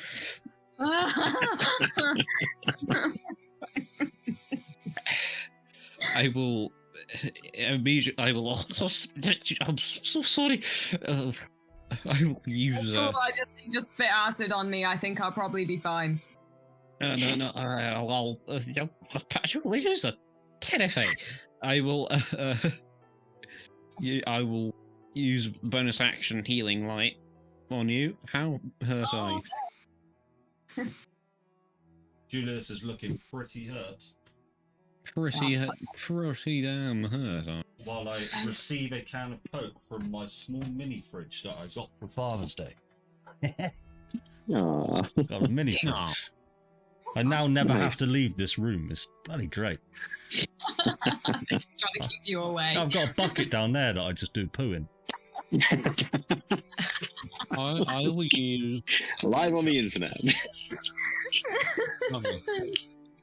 I'll use a bonus action and do 4 charges of healing light to heal you. Oh my Back god. down. Indeed. So it's 4d6. 14 Wow. points of healing. Use it well. Wow. I know, I'm very nice. Wow. I feel so much better. Awesome. And then I will. Oh, damn, it's also a bonus action. Damn. Okay. If I deal damage to a charmed creature, will that ruin the effect of the command? Let me check. I don't believe so on command, because it's not technically a charm effect, I don't believe. I thought it was charmed. Let me just check quickly. Because I don't want to. No, it just says if it fails, it follows the command on its Yeah. next turn. Not charmed. It's just compelled. Yeah, it will do that regardless of whether it takes damage. And to be fair, the command actually hasn't taken effect yet. It takes effect on its turn. So technically it hasn't done anything yet. Alright, okay, alright, Fuck him up. Yeah, fuck him up. I'll try my best. Because you are sandwiched between us, I will use the added 5 feet to... Is it still what I've disadvantaged on ranged spells? I will say you take a... I'm going to homebrew this a little bit because we're skydiving. At that close range, I'll say you get a -3 to the attack. Like, I'll treat it as sort of half cover, whereas Flopsy was trying to shoot from quite far distance. That would be disadvantage. Because you don't... It's like you're trying to lead a shot, but this guy is 10 feet in front of you. Do you know what I mean? So, -3 to the roll. Okay. Okay. I might just... Yeah, I might just cast Shatter so it's a saving throw instead. Yeah, that'll work. Okay. Kaboom. What's the DC, buddy? 19 con save. 19 con save. That will be 17, which will be a fail. Roll your damage. He takes 15 thunder damage. Amazing. So is this sort of this...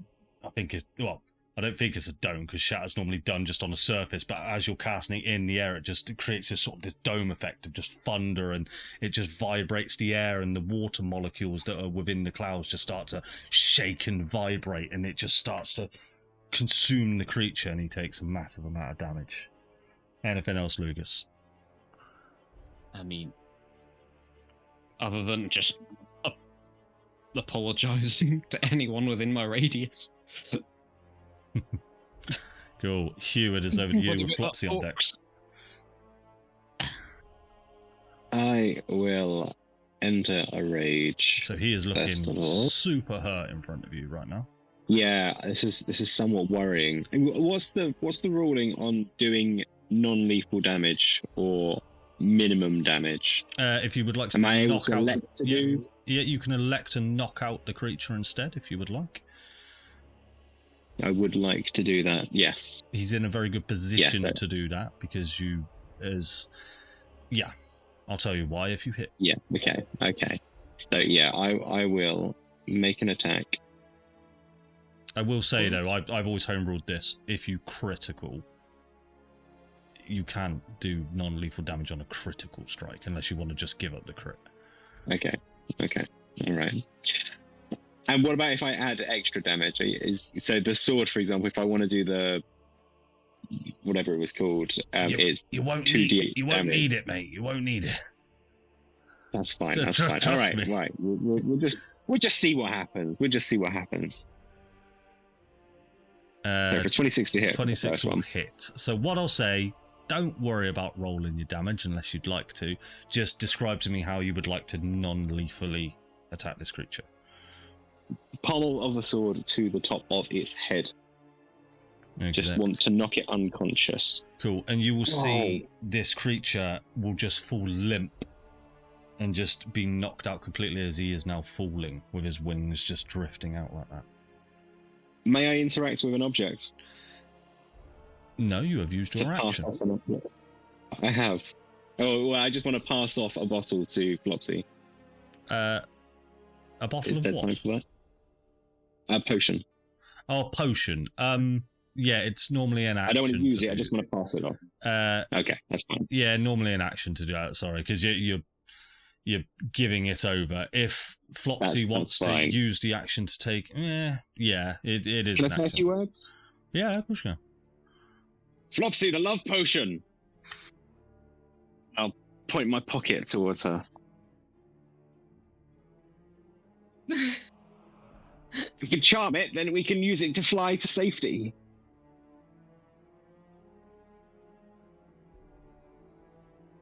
It's a good shout. Can I respond? You can now. It's your turn. Cool. What? Ella's coming. Yes, but she said there may be a delay, and I see the ground is coming towards us quite quickly. Oh, like a lot, because we saw the entirety of Faerûn. What round are we on? We're on round 3. We've got 4 more rounds. That's what, 24 seconds. We'll be fine. 24 seconds. Yeah.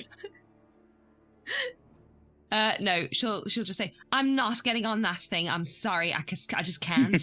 It's not happening."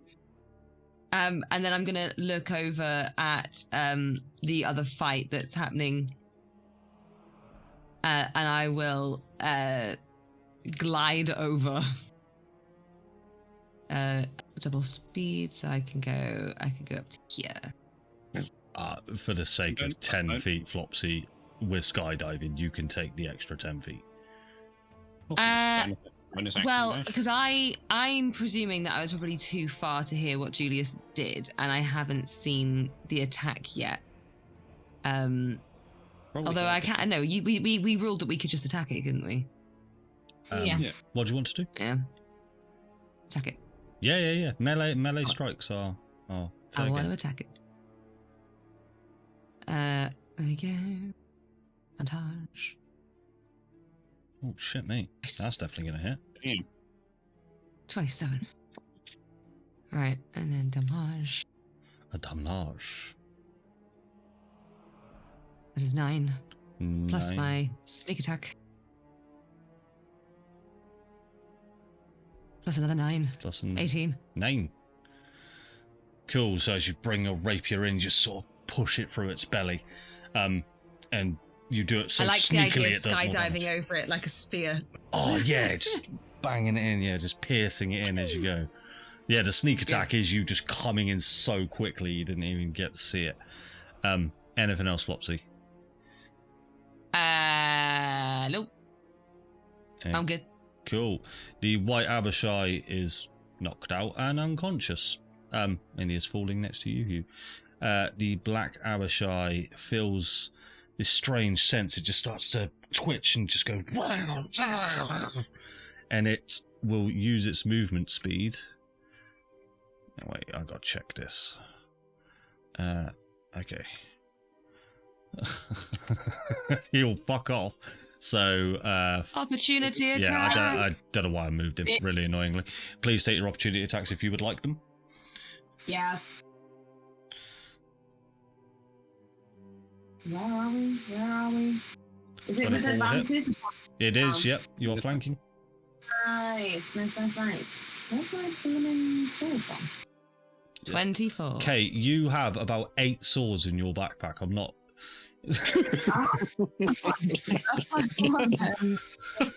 If you could see her inventory now, that comment is hilarious because the inventory is just one page full of swords, daggers, and... Oh yeah, but which is the good one, man? Which is my favourite? 25 will hit, 24 will hit. Nice. No, hello. So I do another 9 damage. I'm going to presume that I don't use sneak attack because it's only, like, I've already hit it, so... Sure thing. I'm not sure. I think it's only on. I think Yeah. it's only on 1 attack per turn. Yeah. Yes, I believe it is. Yeah. Technically, this is on someone else's turn. I'm gonna. The emeralds. I'll Google it after this. I'm pretty sure not because you don't get on 2 weapon fighting. Yeah, I'm pretty That's sure. during the time turn. So yeah, as this creature sort of twitches and just feels compelled to move off, you both just from both sides of it just plunge your blades into it, and it sort of gnarls and screams as it moves into. I mean, not technically flanking because the other creature is unconscious, but well, what I should do actually. Sorry, can I? I'll use a bardic to make it a. What do you call it? Flourish. Flourish. Yeah, go for it. Nice. Which means I get to roll d8. Roll your d8. D8, which will add an extra 4. An extra. How did you roll that as Flopsy? Did you? I don't know what I'm saying. Do you still have control over my character after we were together and I did? I've got to check that. But I'm being... but it says Julius underneath Flopsy's name. What's happening? Yeah, there's... hold on. There's some ownership. There we go. Yeah, you were accidentally clicked on Flopsy. I fixed that My now. character. I fixed What are it. you doing? So that'll be 4 points of damage more for the Black Abishite. He's looking super hurt now. Oh, Jack says yes. You get sneak attack when you use your reaction on someone else's turn. There we go. Well, hey. Can I roll it? Yeah, if Jack's saying it. I'm going to Google that myself, though, because I don't believe him. But I'll take it. That's good sneak damage. 12 more damage. So, 12 more damage. So, it now gets pushed back to here. So, as a combo maneuver then, Julius and Flopsy, how would you like to kill this creature? So I'm gonna plunge my rapier through its neck as Julius plunges it through its chest. I want to imagine that this is more of like a joint kill rather than a singular. And so we kind of make like a Kaplunk tower out of its body. Anything you want to add to that, Julius? I love it. As I'm doing it, I'm like, hey, fucking nice. And then I want to kick off of the body and do a somersault because I feel like it's really fun. Yeah, oh yeah. And as you kick off, you hit Lugus because he's just behind you, and Lugus goes off. My bad. So that'll be where we end combat. And you guys will just start to fall even more, and you can see the entirety of Faerûn. Is there anything anyone would like to particularly look at? Or is there anything anyone would like to do at this point? I'd like to cut the head off of the White Abishai. Just kill it. That's out of anything I expect. I sort of gave you this broad, you see the entirety of Faerûn, and I'm thinking these guys could look at this, these guys look at that. I didn't expect that one, Darren. That's completely out of left field. That's like the unexpected. Sure, roll me a medicine check to see how well you can decapitate a creature while skydiving. I just want to kill it. Medicine. Oh. Please describe to me with a natural 1 how you would attempt to decapitate a creature while skydiving, knowing full well that you have beefed it. I feel like I kind of take a swing at its very long dragon-like neck and just cut its nose off. Just yeah. As the blade is coming down, it catches the wind. It just goes. And because it is left on 1 HP, because it only had like 4 HP before you did non-lethal damage, you cutting the very small sliver of its nose kills it outright, and it is dead. Excellent. That creature is now dead. It goes back to the hell. Cool. So sort of, well, yeah, it technically goes back to the elves. Yeah, to be fair, technically these creatures now just burn up into these black sort of cinders, and they just fade away and scooped up by the wind. You guys are still falling. Is there anything you would like to do? I'm Lucas gonna is put now my rapier panicking away, and a I'm lot gonna. more than he was. Yeah, I'm gonna reach for Julius.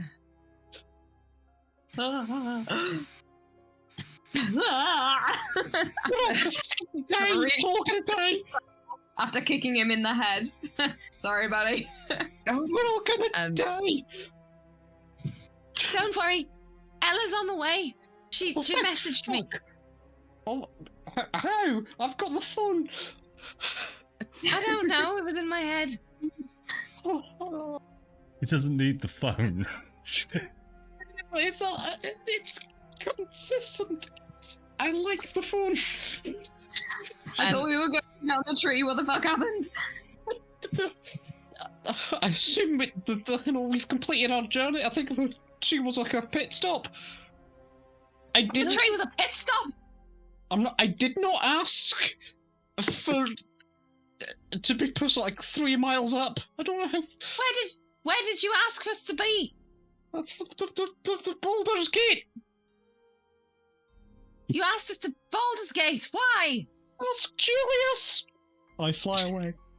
I am kind of like Grapple. I am piercing Just with my eyes. What He's the fuck like, is he talking about? a really nervous smile. Oh no, the wind is carrying me this way. I am grabbing onto your hand. Oh, let me die. So you everybody go ahead and make a dexterity saving throw for me, please.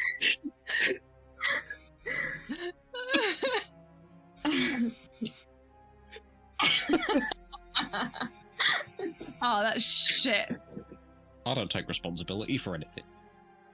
11. So 12. Wait, what was I doing? Dex. Sorry. Dex save. dex save. How did you even get that gift? Save. Hugh, where was your dex save there, bud? Oh, it's another one. I don't think so. Can he see this? Is this advantage for him? Advantage for Yeah. Danger. Yeah, what am I next saving again? you can't see. Yeah, you can't see this. So with a huge gust of wind, just you feel it sort of just push you all into this somersault, into this just sort of wild craziness as it pushes you towards the black smog of Baldurs Gate. And this smog sort of envelops you and you start to lose vision on Faerûn itself. And as you are plummeting down, you see the buildings and the fire torches of the actual city itself. And you can start to hear these sort of rhythmic drums, just boom, boom, boom, boom, boom, boom, boom, boom, and this almost like cult-like chanting coming from the city itself. And you guys fall. Oh, go on. Are we still within touching distance of each other? I appreciate people who tried to get away. Because you all failed, yes. Because you all got blown in a very specific direction. If any of you had failed or anything, you would have been broken up. All failure or all success was a good thing there. I would like to grapple everybody if possible. Just try and grab as many of them as possible. So if everybody's willing, you can all just sort of grab onto each other and just keep yourselves held there. This gust of wind that you don't need to do a dex save for anymore, Q, because you're all grabbing onto each other, sort of guides you all once again. It's almost just pushing you in a very specific direction. And you see it now coming up. You're still quite far away from the city, but you can see now the city walls as you are getting closer and closer to the ground.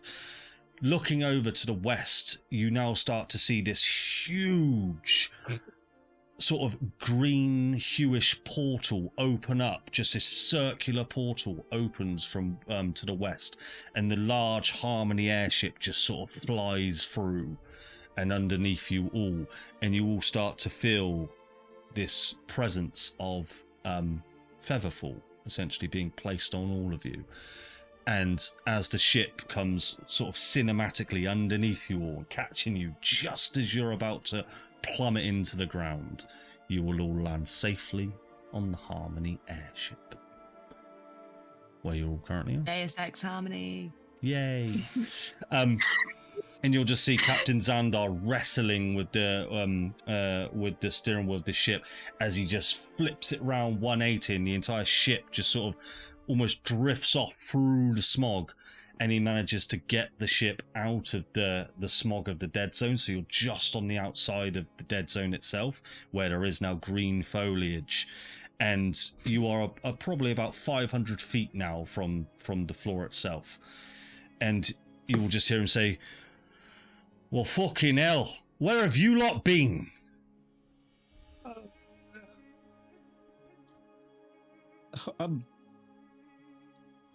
I have a home.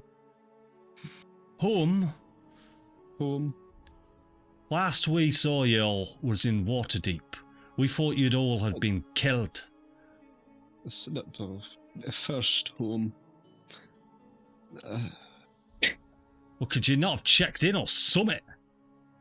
It was a very spur of the moment thing with the devil and Big Bat and Gasus and Unfortunately, reception is not very good from the upper planes.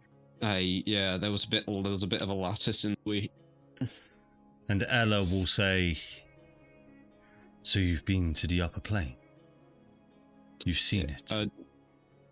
We've seen his army, himself, I assume. So the rumours are true. He's building an army. Built. There were thousands of them. He's built an army. I think the only thing keeping him up there is the lattice.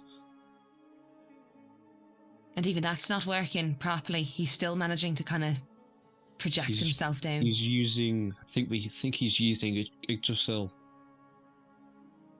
I don't think he's using Yggdrasil. I think he's using Asmodeus. While you have all been gone, we thought you were dead. We had to try and... We're marching on Neverwinter in a couple of weeks. We need to take back the city. But maybe our plans have changed now you lot are still living. Maybe we still have hope.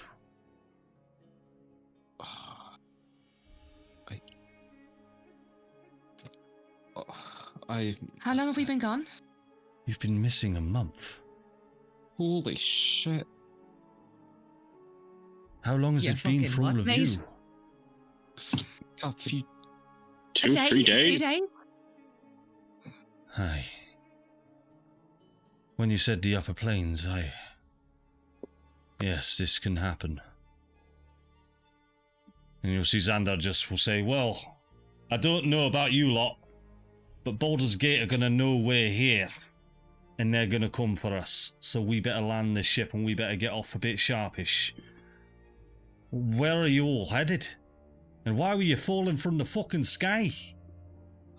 Apparently, we were headed for Baldurs Gate. Sharp look. Baldurs Gate?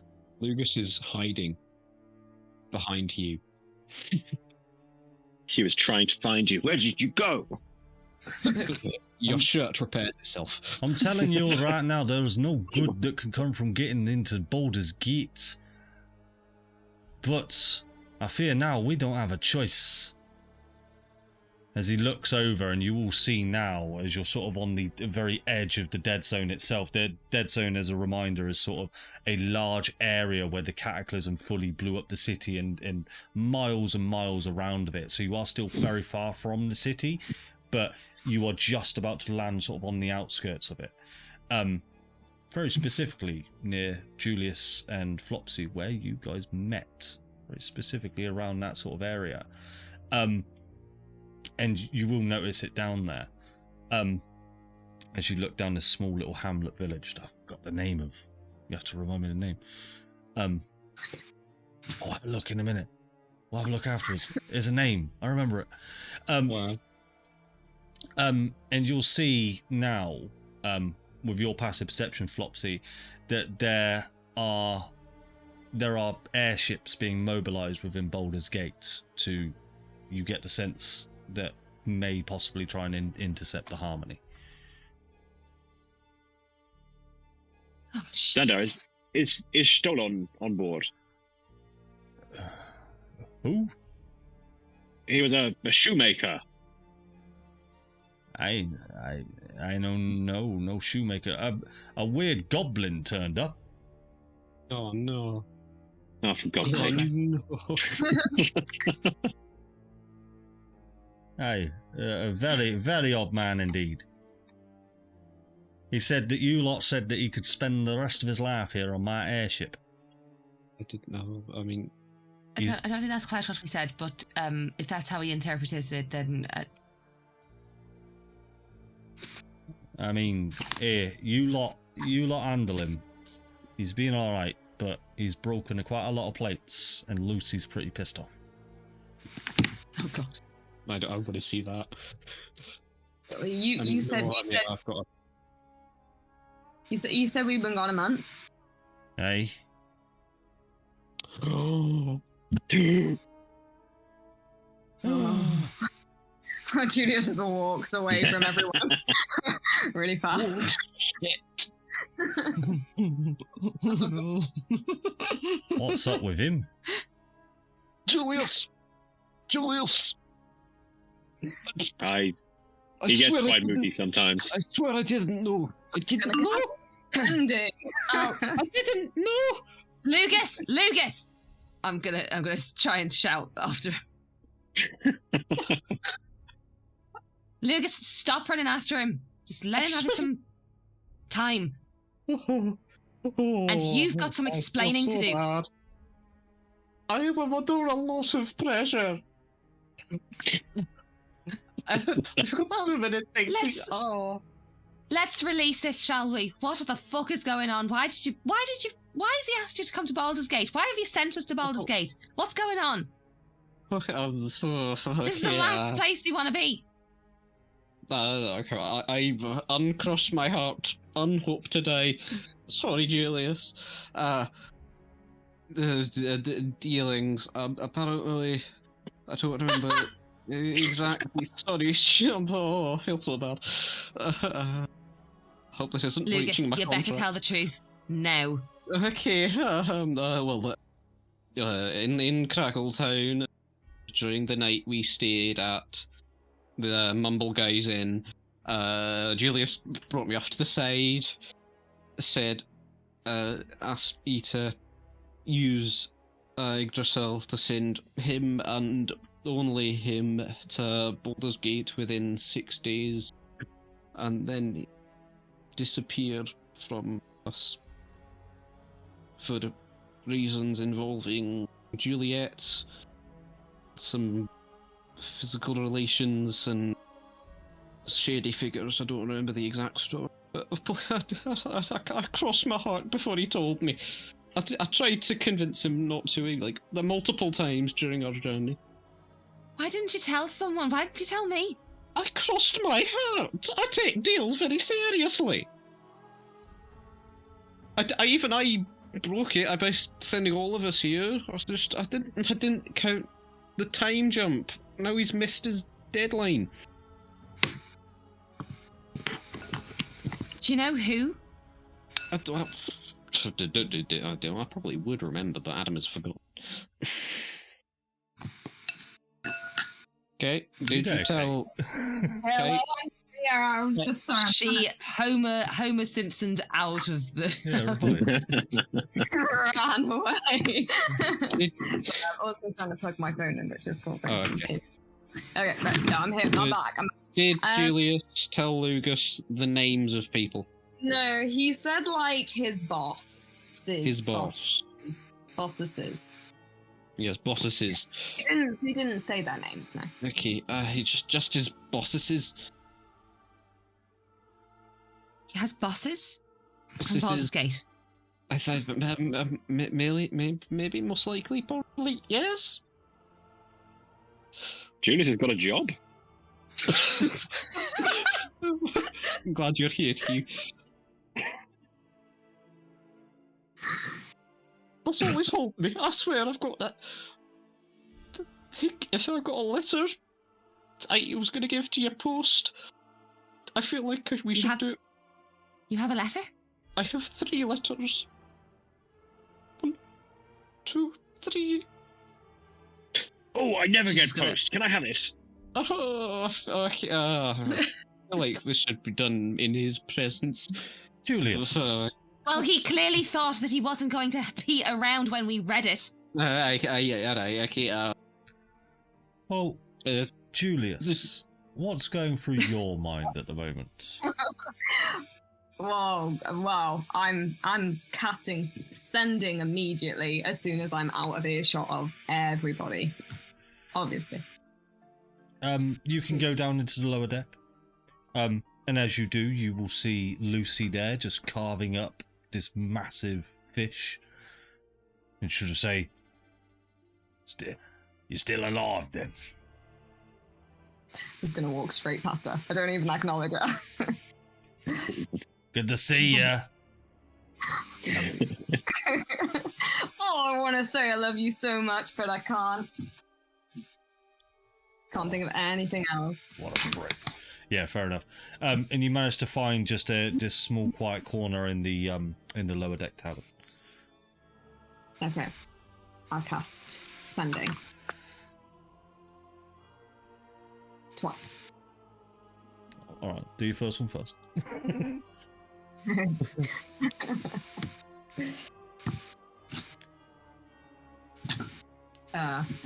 First one's to Juliet.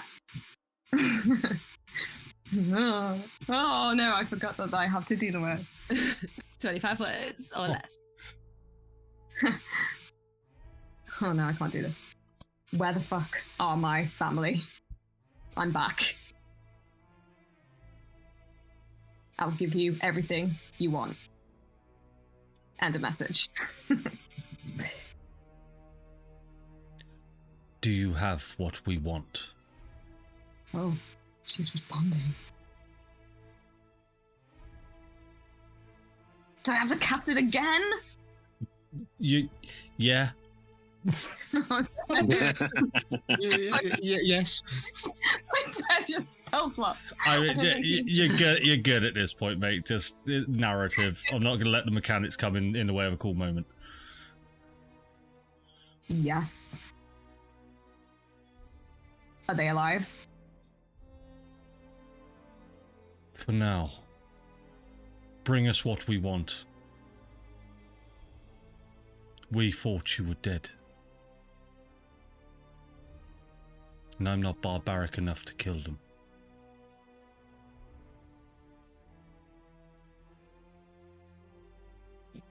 Tell me where.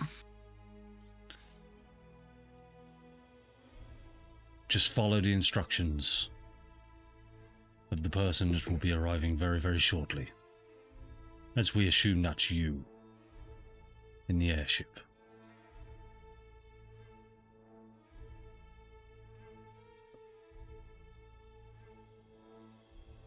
Love you, bye. You hear the noise, it just hangs up.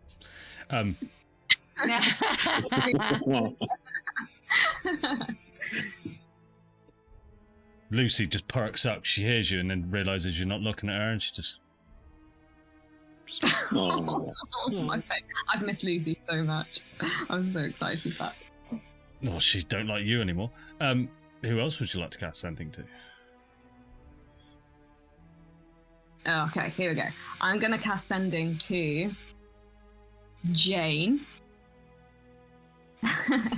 Okay. Yeah. Let me remind myself which one this is. Right, yes. I'm gonna say, Jane, it's me. I need you to find out where you are. If you don't know, I need you to find out and I need you to tell me. I'll speak to you again tomorrow. Find out. I'm on my way. Julius, is that you? I will... Say. No, I have more words. I will do my best. It's good to hear your voice. They have us locked away. Come quick. Just tell me where. End of sending. I don't know, but I can find out. Okay, I'll be there soon. Love you, bye. Love you, bye. Yes. We did it! Bye. Mutual, finally! Yay! Okay, fine. Cool. What would the rest of you like to do? I'm reading my fucking letter. Oh. Fuck, I don't have to type with people. So, as you open the letter, it is blank until Kate sends it to you. I'll type them, and then you guys can choose whether you read them out loud So, or not. you will hear now Captain Xandar, anyone who's sort of still on the top deck of the ship, Captain Xandar will go, we've got company. And he'll just let go of the wheel, and you'll see that the wheel will just act on its own accord, and the ship will veer off towards the right, and he'll just say, Ella, you need to get below deck. You cannot be found. Go to the place I told you. Tell the engineers that we need to hide everything. had the Rinstone, had that bloke that's still down there that we never got rid of, hide He everything. ran away. He ran away. He ran away. Did you pick him up again? I couldn't just leave a straggler. I'm not being funny. Oh my I god! couldn't leave a loose end.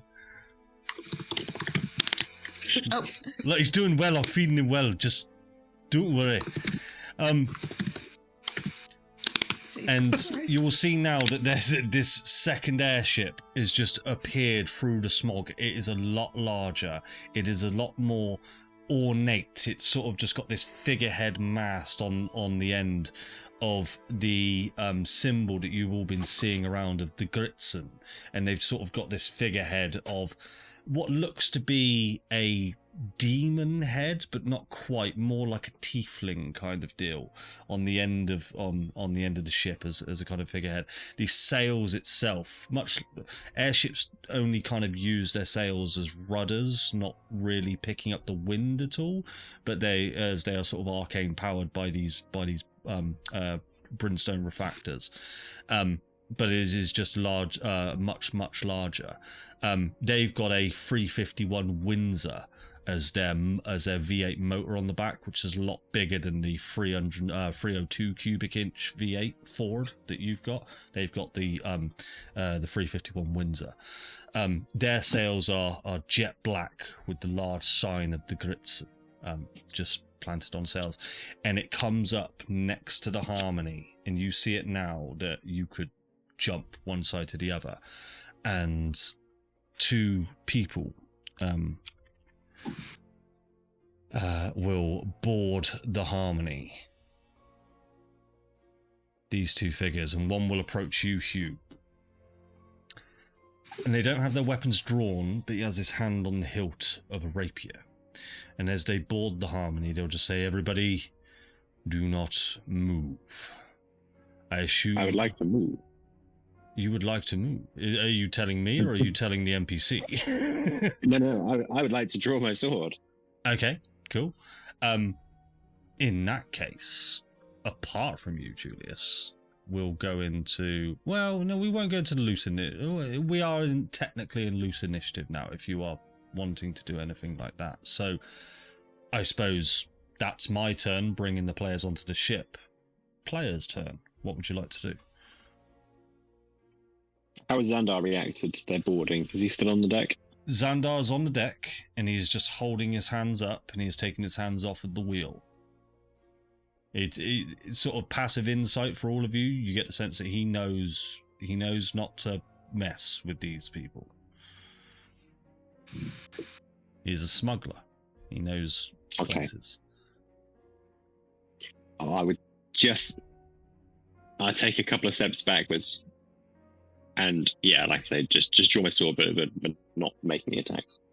Cool. And as you walk backwards, you'll see the grip that he's got on his hilt just get a little bit more tighter, but he will not unsheath his blade just yet. But he will say, "No sudden moves. I don't have that accent. No sudden moves. I'm a drow. And I talk like this. Very gothic and very mosher. Sultry. I like it. I'm just edgy." But is there anything else, Flopsy and Lucas? Anything? Well, I would have just read the letter, but I don't know what the letter says. I realised that I couldn't actually tell you and Hugh what the letter says. Like, I can, but some of it was drawings. If you just kind of like, how might I be feeling after reading this letter? If you've read the letter, I'll explain what the letters are. So I sent Lucas his. Hugh. Yours is how to make the perfect eggs. And he's done a step-by-step with pictures of how to make poached, scrambled, names of other eggs, hard-boiled. Well, that changes everything. Think of. He's done all of the little things with little diagrams with them, and then underneath it just says, "Keep it hot, buddy," and it's got a little J underneath. Yeah. And then that changes everything for me. I would move a couple of steps backwards, but towards Julius to protect the provider of eggs. Well, Julius is currently below deck at the moment. Ah, And then I'll take him all over. Philosophy. it was. Yours is just a couple of sentences with lots of pictures. So you open it up and it says, Nits, thanks for being all my best bits. And there's like a picture of you just getting out of the water and you're like a big puffball. And then there's a picture of you like stuffing cakes into your mouth and like looking like you're about to be sick. And there's a picture of like both of you on the beach, like clowning around. And then it says, love, Julius. And that's all there is. Okay. Right. And I'm going to come back to my turn. And these two creatures will approach you, Flopsy. And they will sort of approach you in just this sort of flanking pattern. You're coming with us. Do not resist. And he'll take out these manacles from his belt. But you've seen these kind of manacles before. Actually, do me a favour and roll me an investigation check, because you're right there. Hugh, roll me a perception check. 17.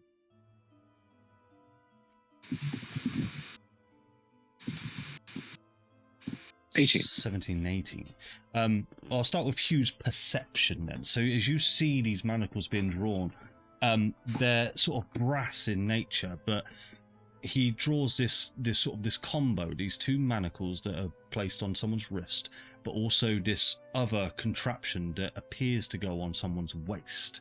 And you feel like you've seen it before in Waterdeep that was almost holding Alex down.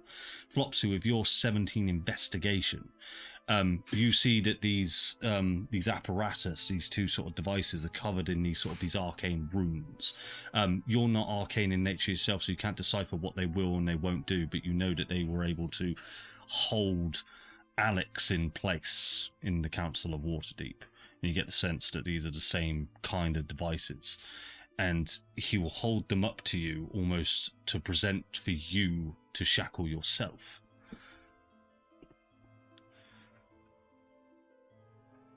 Put these on, or we will kill everybody.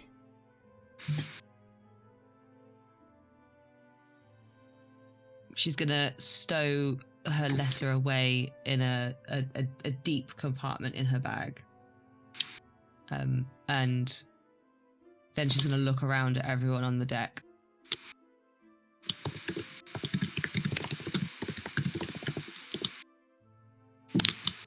He was furious at the prospect. Even if I'm gonna come willingly. Even more so. This is for your protection and mine. I highly doubt that. And she'll shackle herself because she doesn't want anyone else to die. And at this point, Julius, would you like to come on back up to the top deck? I'll walk up onto the deck and I'll kind of survey everything that's going on. And you'll see Flopsy being shackled and restrained by this arcane apparatus that you've once seen Alex have on him. And he'll kind of... he'll kind of slide his hands into his pockets and give you all a Julius smile, but it's not like a smile you've ever seen. It's like a very cold smile. And he'll just kind of walk over to the guy that's shackling up Flopsy and be like, see, told you, I'd get him here on time. Little bit late. Apologies. You've done well. She needs to speak to you. Good. Earlier would have been better. The complications with this one, the repercussions will be severe. Flopsy, now you have this apparatus on you. You can feel any sense of that feeling of Argon within you is suppressed. Any feeling that you can you try and raise your arms, but you just don't really have the strength to even feel that you could knock an arrow into your bow or draw your sword. You just feel pure weakened at the core. But the Argon within you swirls, and it begins to try. You almost feel like you want to be sick. Roll a Constitution saving throw, please.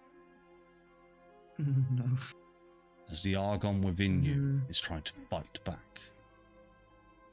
Holy shit. Right, okay, before I make a decision here, is this really, really, really bad? Because I've got heroic inspiration.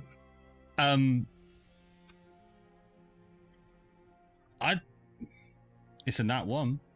It's going to be bad. Alright, I'm rolling again. It's okay. You can re-roll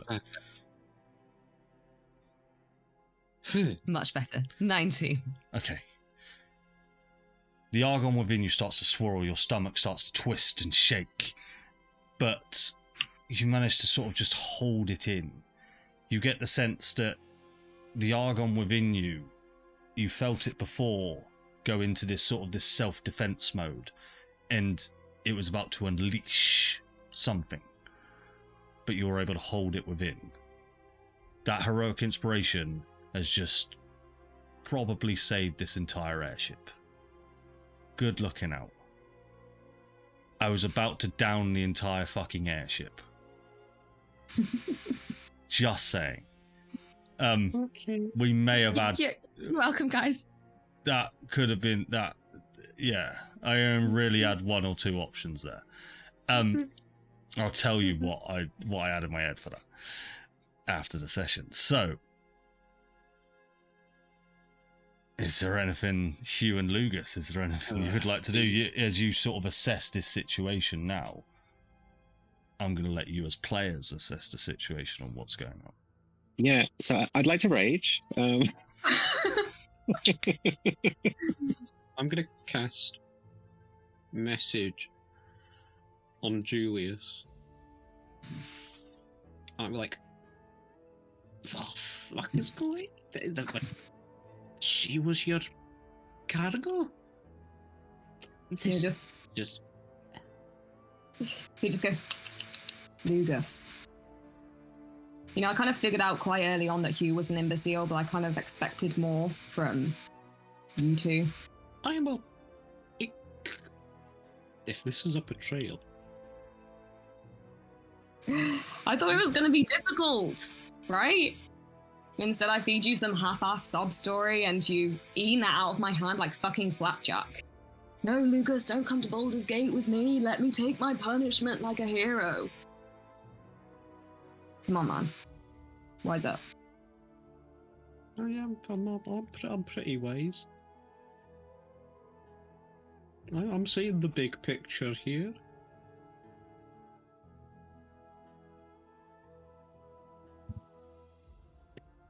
And you're getting as evil eyes as he can produce from his tiny squirrel thing.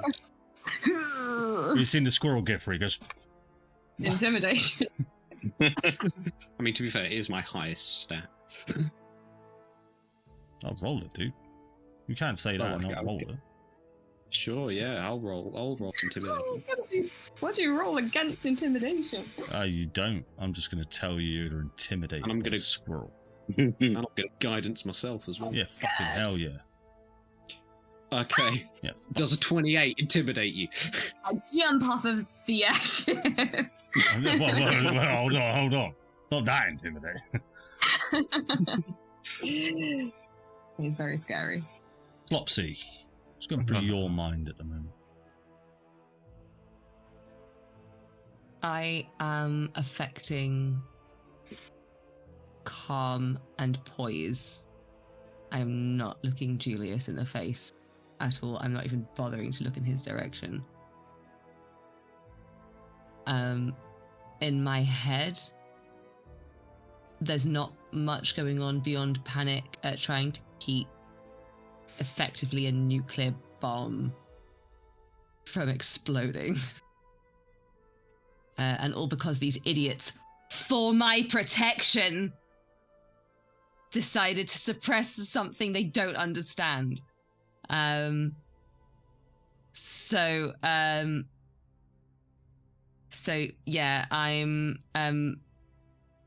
am uncharacteristically silent, stoic, and it's kind of like that. You just been arrested by the police. Don't say anything. kind of vibe. And both of these drow figures will head towards the stern of the ship? Question mark? I don't know. Stern's the back. The bow of the ship? That's the front. Which side are you going to? How was the front? That one? Right? The right Starboard. side? The starboard. The starboard. They go towards starboard. And which is where the other airship is, by the way. And they will obviously take you with Flopsy. Sorry. Oh, okay. Are they forcing? Are they forcing Flopsy? Are they forcing? Are they manhandling? No, they are not manhandling me. Then no, they are Oh, not. damn it. No. But they will say back, you will all come with us. Apart from you, Xandar. Do not follow us. By any means, you are not permitted to enter our zone whatsoever. I've done it again, and I've done this voice. You are not permitted to enter the Z zone. Keep away, or they all die. And you will all see as Juliet appears on the other airship, and she just sort of stands there against the not starboard side, as it's on that side of the airship. Port. On the port side of the ship, just sort of with her arm against a railing. And this drow in particular will just come and stand behind all of you lot and just push you towards the airship. Andy, out of interest, whilst I'm just kind of standing there not doing much, do I notice anything on their wrists? Oh, yeah. Passive perception. They are all Gritzen members. They're not even trying to hide it.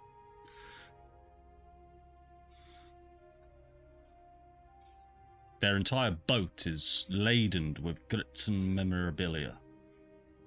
Right, okay. Fan of the great sun, I see. We are the Gritzen, not a fan. Get on the ship, squirrel. I'll look at Hugh and I was about to say Julius. I'm Julius. It's not the right person.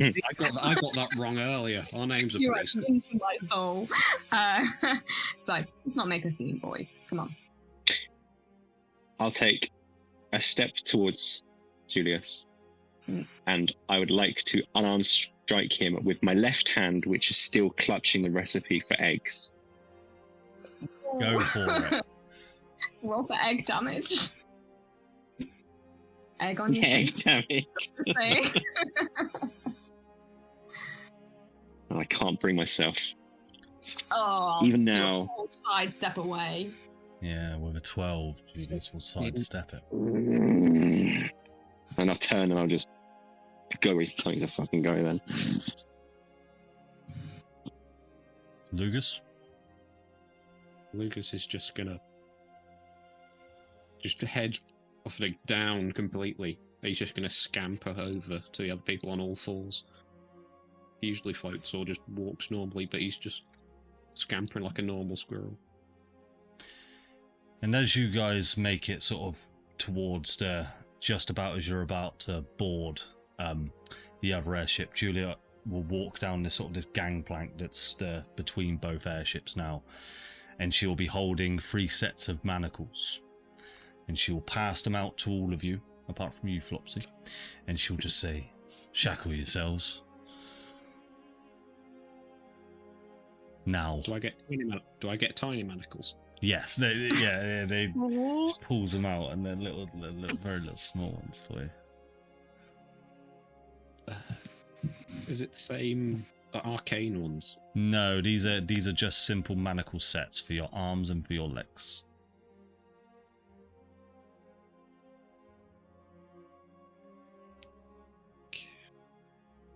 Wait, did you say 3? 3 sets, because Flopsy's already... 3 sets, so... Yeah, I'm gonna give her a look.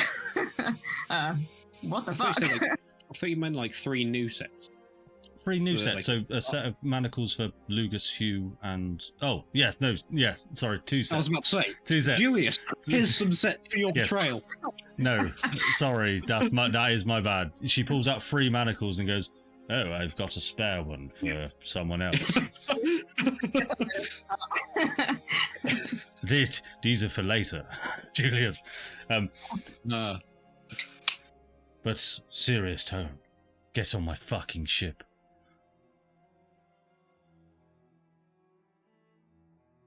Lugus, I don't know if I can do this.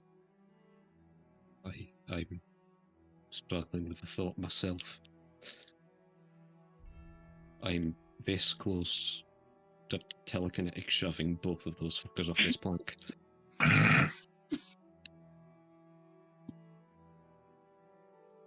I'll sheath my sword and I'll say, I will come aboard, but I will not be bound.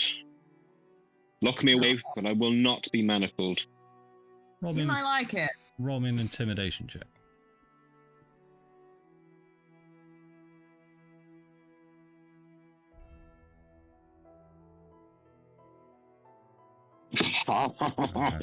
With an 8, and you remember that Juliet is a high level PC. She is sort of a seasoned adventurer. She's done this a few times before, and she just sort of goes, do as I say, big boy.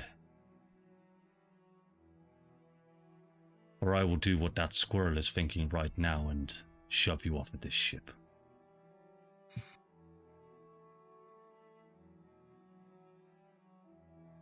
Oh, defeated.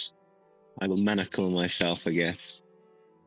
And as I do, I'll stare absolute daggers at Julia.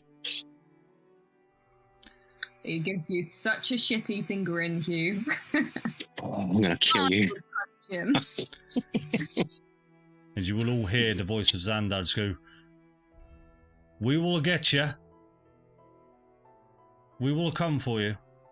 Don't you worry. As he just sort of backs up a little bit more. And Flopsy, where are you sort of looking at the moment? I am going to be looking towards where I currently. I am basically just facing front. So wherever I'm presuming, if I'm going over the gangplank, it will be towards the grits and ship. And you will just hear this whistle, just, and that as Xandar just is saying these things, but as he's saying it, he's sort of flourishing his hand here, and with your passive perception, you see that his other hand has a handful of green rinstone in his hand, and he sort of just, as you catch his gaze, he flashes it to you, and then moves his hand back, almost as if he's trying to tell you that may come in useful at some point. All right. Okay. Because you have that pouch. I do. I have a pouch of rinstone. He is fully aware that you fucking got it as well. And as you are all led onto the airship, Juliet will just say, take them below. I will take this one.